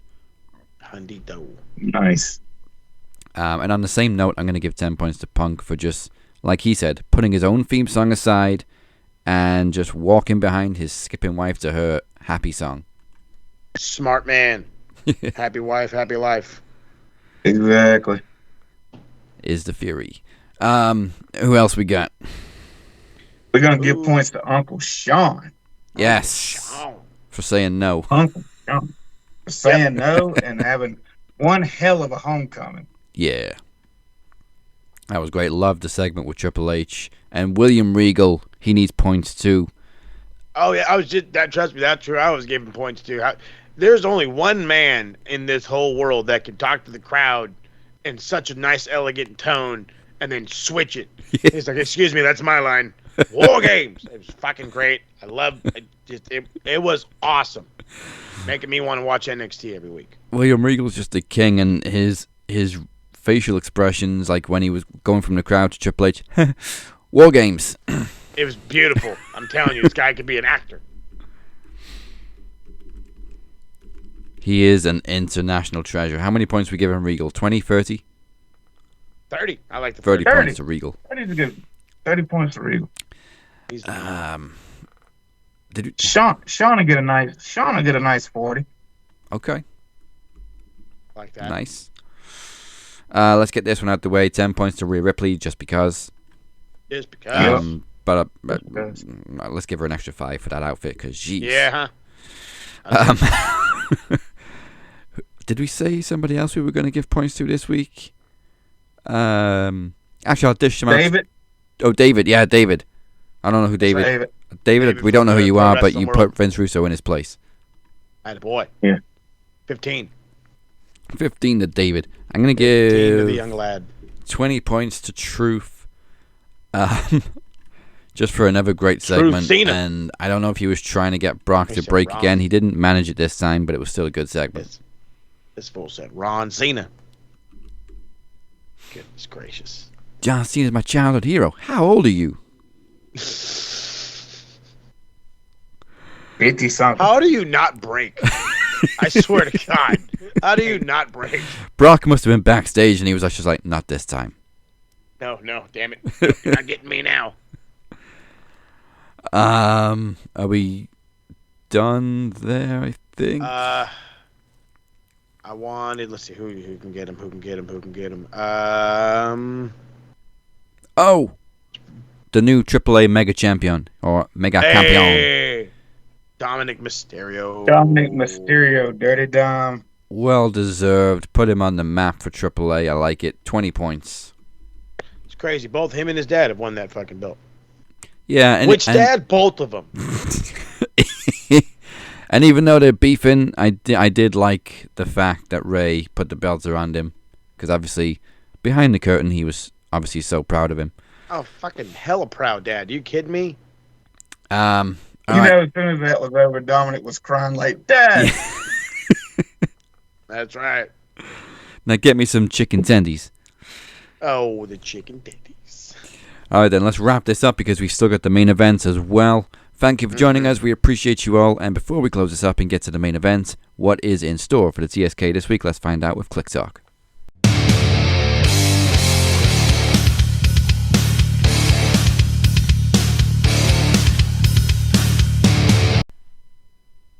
All right, we're going to make it short and simple, sweet and easy. As of right now, All Out is a for sure review going down. WrestlePalooza is not for sure. If it happens, you will find out about it, and how you find out about it is simple. Follow us on the socials, all the way on the evil Twitter machine, Max Wrestling UK, Captain 512, SMR Podnet. Max Footy Pod, TSK All MF and Day. I think that's the one that Rob started. So that one's going to be happening now too on the Twitter. And of course, do not forget to hit the follow button, subscribe button, start right here on the YouTubes. Then head on over to Facebook, Twitter, Instagram, TikTok, and all the other fun socials. Remember, Facebook is where Aftermax goes down. Aftermax is where you can get voting for all the fun promo, climax, and of course, it's the place for it to be for you to want to get involved with us. If you want to start doing promos, if you want to start doing trivia, if you want to be an EVP, an MVP, all you have to do is post on the page. There's so much for you to do. Follow us on the Facebook. Yeah, and I've been busy this week. I got 2 new shows on top of this one. Dude. One dropped last night, which we finally managed to re-record because we lost it the first time. 5 films to die for. First guest is Mike Larkin. We're going through his top 5 movies of all time. And I got another new show dropping tonight. Actually, I'm going to drop it midnight UK time. So you got Max, you got After Max, and then you're going to have this new show where I'm going through history's most prolific serial killer. Yes, I'm diving into the podcast trope of true crime. But the first episode of Homicidal Beasts and Where to Find Them drops at midnight UK time tonight. Ooh, you know what? I want to be the second guest on the films. Well, DC's claimed second, but we got you on the list. All right, man. As apart from that, don't forget to head to the Max Wrestling website to cast your votes in the promo climax. The link is right at the top of the page to vote, or you can just go to maxwrestlingnet.weebly.com/vote. That is it for now. We will see you. Well, we've got the main event, but we will see you next week for the fallout to Summer's End and 2 more promo climax clashes. They are Brew Capone versus Tedd P Dinero in Block A, and Moses is back to step up to the Desolator, Chris Reed. They both go down next week. So here is your main event. It is Demoness versus the Jester. Mark Henry, say the line. It's time for the main event.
And it was predicted, and we both knew this day would come. We both saw it. We both knew it. And I am honoured to be the one that finally destroys you. But, my sweet, there are always secrets, always a plan, always a backup. But for you, the curtain is about to be dropped. You asked us to do your ending for you, and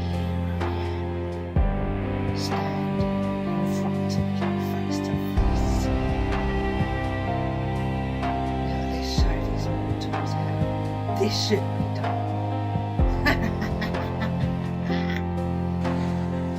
Wow, isn't this poetic? A chair of lever and judgments. Almost makes me feel respectable. Almost. Demoness. I can hear your heart beating faster than mine, and I'm the one that'll be wired for the fireworks. But listen carefully now, because this is important. I didn't pick you to win. I didn't pick you to inherit my chaos, or wear my crown, or carry my legacy like some battered baton. No. I picked you because you are the only one who can finish the joke. Oh, the times we have crossed paths. You were always there, like my shadow. See, every great act needs a partner, a setup, and a punchline. I've danced with walkers, played tag with shapes, dined with kingpins, but none of them understood the rhythm. But you, oh, you get it. The cruelty, the beauty, the inevitability.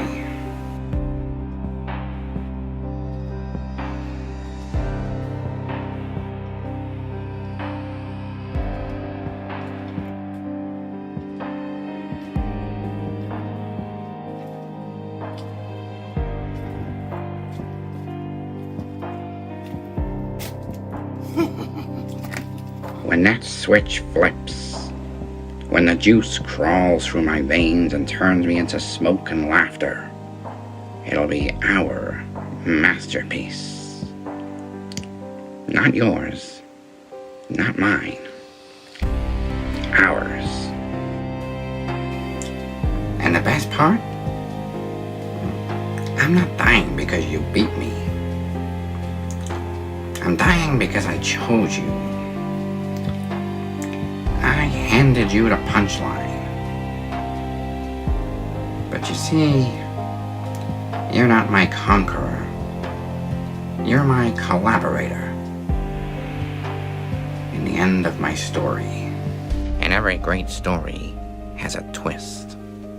What you are seeing is 3 different jesters, all wired up for the show. Who are the other 2? Don't worry about that. They're not important. Because when you flip that switch, all 3 of us will feel the buzz. But one of us won't get the full hit. One of us will survive. And you and no one else will know which one for a very long time. So go ahead, Demoness. Flip the switch. Make me eternal. My sweet Chester. This is gonna hurt, but I'm going to enjoy this.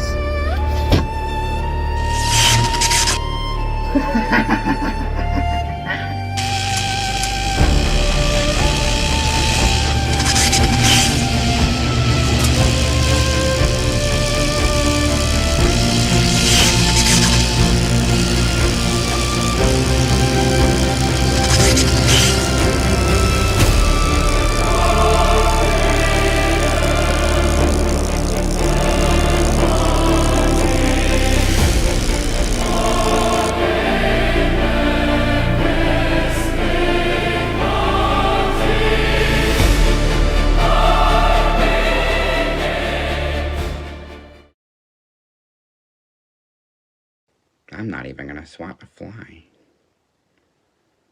They'll look at me, and they'll see, and they'll know, and they'll say, why, he wouldn't even hurt a fly.